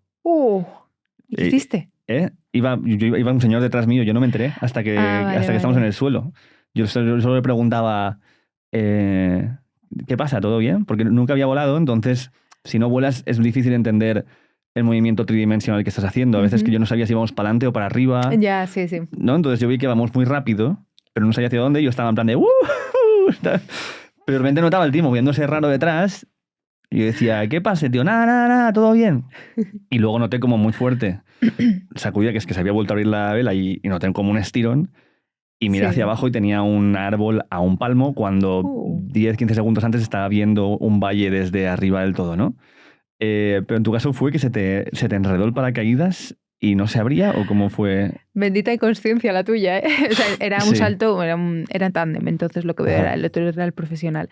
En mi caso fue el primer salto que yo hice sola. ¡Ostras! Porque yo había hecho un salto tándem previamente que me había encantado, me había pasado tan bien que dije, guay, yo quiero hacer esto, pero 1000 veces y yo sola además. Entonces hice el curso de progresión en caída libre y en el primer salto, que te tiras con 2 instructores, pero luego los instructores te sueltan para que tú abras el paracaídas y aterrices con instrucciones por radio. Al abrir el paracaídas, las líneas del paracaídas, lo que conectan la mochila con lo que es la campana de colorines que tienes en la cabeza, estaban completamente enredadas. Que siempre matizo, esto es algo que te puede pasar. De hecho, me pasó otras 7 veces posteriormente, porque daba tantas vueltas en el aire que al abrir el paracaídas y estar abriéndolo, girando, se me enredaban. Afortunadamente ya había descubierto cómo se soluciona ese problema. Pero en este primer salto yo había abierto estable porque me estaban sujetando los instructores. Es decir, estaba mal plegado. Era una malfunción, una casualidad de esas que ocurren una de cada 10.000 veces y que me tocó a mí en mi primer salto. ¿Y qué hiciste? Desenredarlo. Porque claro, eso, la campana no está abierta. Es como si tuvieras, en vez de 4 líneas que se abren y conectan una mochila con una campana muy amplia, tienes 4 tiras enrolladas sobre sí mismas en forma de espiral y la tela de arriba, en vez de ser una preciosa campana, es una chincheta. Vale. Entonces, claro, caes, sigues cayendo, no te frena. Porque pero lo ves ahí y tienes que ponerte a hacer así. No, porque son 6 metros de cuerda. Bueno, ni siquiera cuerda, son tiras. Entonces, lo que tienes que hacer es generar un momento angular, es decir, empezar a girar en el aire en sentido contrario a cómo se te han enrollado. Esto fue un 50-50. Cruzar los dedos y decir, por favor, que esté girando. Ah, tú no sabías hacia dónde. No. Entonces, lo que hice fue empezar a dar patadas y patadas y patadas hasta que mi cuerpo empezó a girar. Y es verdad que en el momento que empiezas a girar sobre ti mismo, si lo estás haciendo en la buena dirección, empiezas a coger como una peonza, muchísima velocidad, hasta que se desenrollaron y se expandió la campana. ¿Y eso cuánto tiempo pasó hasta que volviste a saltar? ¿Media hora? A mí me pasa eso y no vuelvo a saltar. Ya, eso pensé yo, por eso salté a la media hora. Porque dije, esto es algo que puede pasar y de hecho seguramente te pase en un futuro. Efectivamente, me pasó en un futuro muchas veces. Wow. Pero es una malfunción. Hay un procedimiento para solucionarlo. Si sigues las instrucciones, no entras en pánico y mantienes la mente fría, se soluciona y no pasa nada. Es algo normal. Y si no, siempre tienes la opción de liberar el paracaídas principal y abrir el paracaídas de emergencia. Esa opción siempre está ahí, te va a salvar la vida siempre. ¿Qué pasa? Claro, yo tenía la adrenalina bastante por las nubes. Sabía que si no lo hacía en ese momento y me voy a mi casa, la próxima vez que coja el coche para ir al aeródromo, voy a tener un nivel de ansiedad y un qué pereza, y si me vuelve a pasar, y qué necesidad tengo yo de pasar estos nervios y este miedo. Entonces dije, voy a hacerlo ahora, me quito la tirita, veo que no pasa nada y ya está. Porque si no lo hago ahora, no lo voy a hacer nunca. Porque también me conozco y soy de carne y hueso, soy un ser humano y también tengo mis miedos y mis momentos como todo el mundo. Hombre, claro, pero también saber reconocerlos y saber lo que tienes que hacerte a ti misma para que no ser víctima de ello, también es un proceso de aprendizaje bastante fuerte llegar a esto. Sí. O sea, enfrentarte a un proceso de selección entre 23.000 personas no es un poco también saltar, decir, vale, va a haber un montón de emociones a lo largo de este camino. Tienes que estar más o menos preparada para eso, ¿no? Y me imagino que conforme vas avanzando en el proceso de selección, más se intensifica todo. O sea, primero me gustaría saber qué te lleva a decir, vale, sí, voy a hacer esto. Voy a intentarlo. que me interesó mucho el puesto. Que vi Ujú, una oportunidad que ni siquiera sabía que existía, que es la de convertirte en astronauta. ujú. Yo no Claro, sabía cómo te convertías en astronauta. En su día recuerdo que cuando estaba en la carrera miré, yo podría entrar en la NASA y descubrí que tenías que ser americano y pues igual no. ya me olvidé porque ni siquiera era consciente de que existía una agencia espacial europea. Entonces como que descarté las únicas idea que tuve de adulta de convertirme en astronauta. Entonces descubrir que hay opciones, que se han abierto plazas, descubrir que cumplo los requisitos y descubrir en qué consiste el trabajo, que de alguna manera me permitía hacer investigación rodeada de aventura, en un entorno completamente extraordinario, Ujú, único, ujú. nuevas fronteras del conocimiento, nuevas fronteras de la exploración humana. Todo eso me atrajo muchísimo, muchísimo. Cumplía todas las checklists del trabajo de mis sueños y por eso me presenté. Y también por desafiarme, por ver hasta dónde llegaba. Simplemente preparar la candidatura, le puse mucho cariño, muchas horas. No pensé ni que pasaría el primer filtro, sinceramente. Sobre todo por mi experiencia profesional. Yo estaba tan alejada del sector aeroespacial que nunca soñé con que podría ser de interés para la Ujú. agencia espacial. Ya cuando pasé el primer corte y me invitaron a Hamburgo a la primera ronda de exámenes, fue como un sueño. O sea, es que aunque te quedes aquí, ya esta satisfacción, esta experiencia mm, de ir a otra ciudad, examinarte con gente de toda Europa, conocer perfiles tan variopintos, que esto ya ha merecido la pena. Esta experiencia ya no me la quita nadie. Y eso lo mantuve a lo largo de todo el proceso. Ujú. Estás aprendiendo, estás viviendo cosas que te están aportando, te estás conociendo mejor a ti misma. Preparar esa candidatura hizo que me parase un momento a analizarme y a ver mis motivaciones y mi historia y no siempre te ves forzado a hacer ese ejercicio de introspección y se puede aprender mucho de uno Ujú. mismo cuando Pues te paras. esa introspección que ya la has mencionado un par de veces es solamente, pues me gusta pensar en la mecánica de esto, ¿vale? Tú estás sentada pensando tus cosas, paseando, tal. Hay una parte de escribir lo que tienes en la cabeza para poder verlo fuera. Sé cómo trabajas porque ya ha aparecido varias veces esto, ¿no? Que te Ujú. pones a intentar entender qué es lo que haces, tus decisiones y tal. ¿Es todo de cabeza o haces algo para sacar eso afuera? La parte más personal de esta de introspección sí que es de cabeza, es de estar tiempo contigo mismo, de pensar, también tener conversaciones con gente cercana. Ujú, Igual que puedes hablar de filosofía, de literatura, de cine, hablar de sentimientos, de por qué los seres humanos actuamos como lo hacemos, de nuestras motivaciones. Y yo en mi caso también es verdad que sí que hubo una parte por escrita, aquí estoy mintiendo, porque al final a la hora de escribir una carta de motivación estás escribiendo tus motivaciones y lo estás volcando además en mi caso desde un punto de vista genuino. Quise ser muy honesta, porque también lo hacía un poco de manera egoísta. Sí, estoy escribiendo una carta de motivación para ellos, pero en realidad todo esto lo estoy haciendo por mí, como un desafío personal y por ver qué saco yo de todo esto. Al ujú. final me fue bien, ¿no? Sí, Pero, sí. pero sí, esa parte por escrito, a la hora también de preparar el currículum, a la hora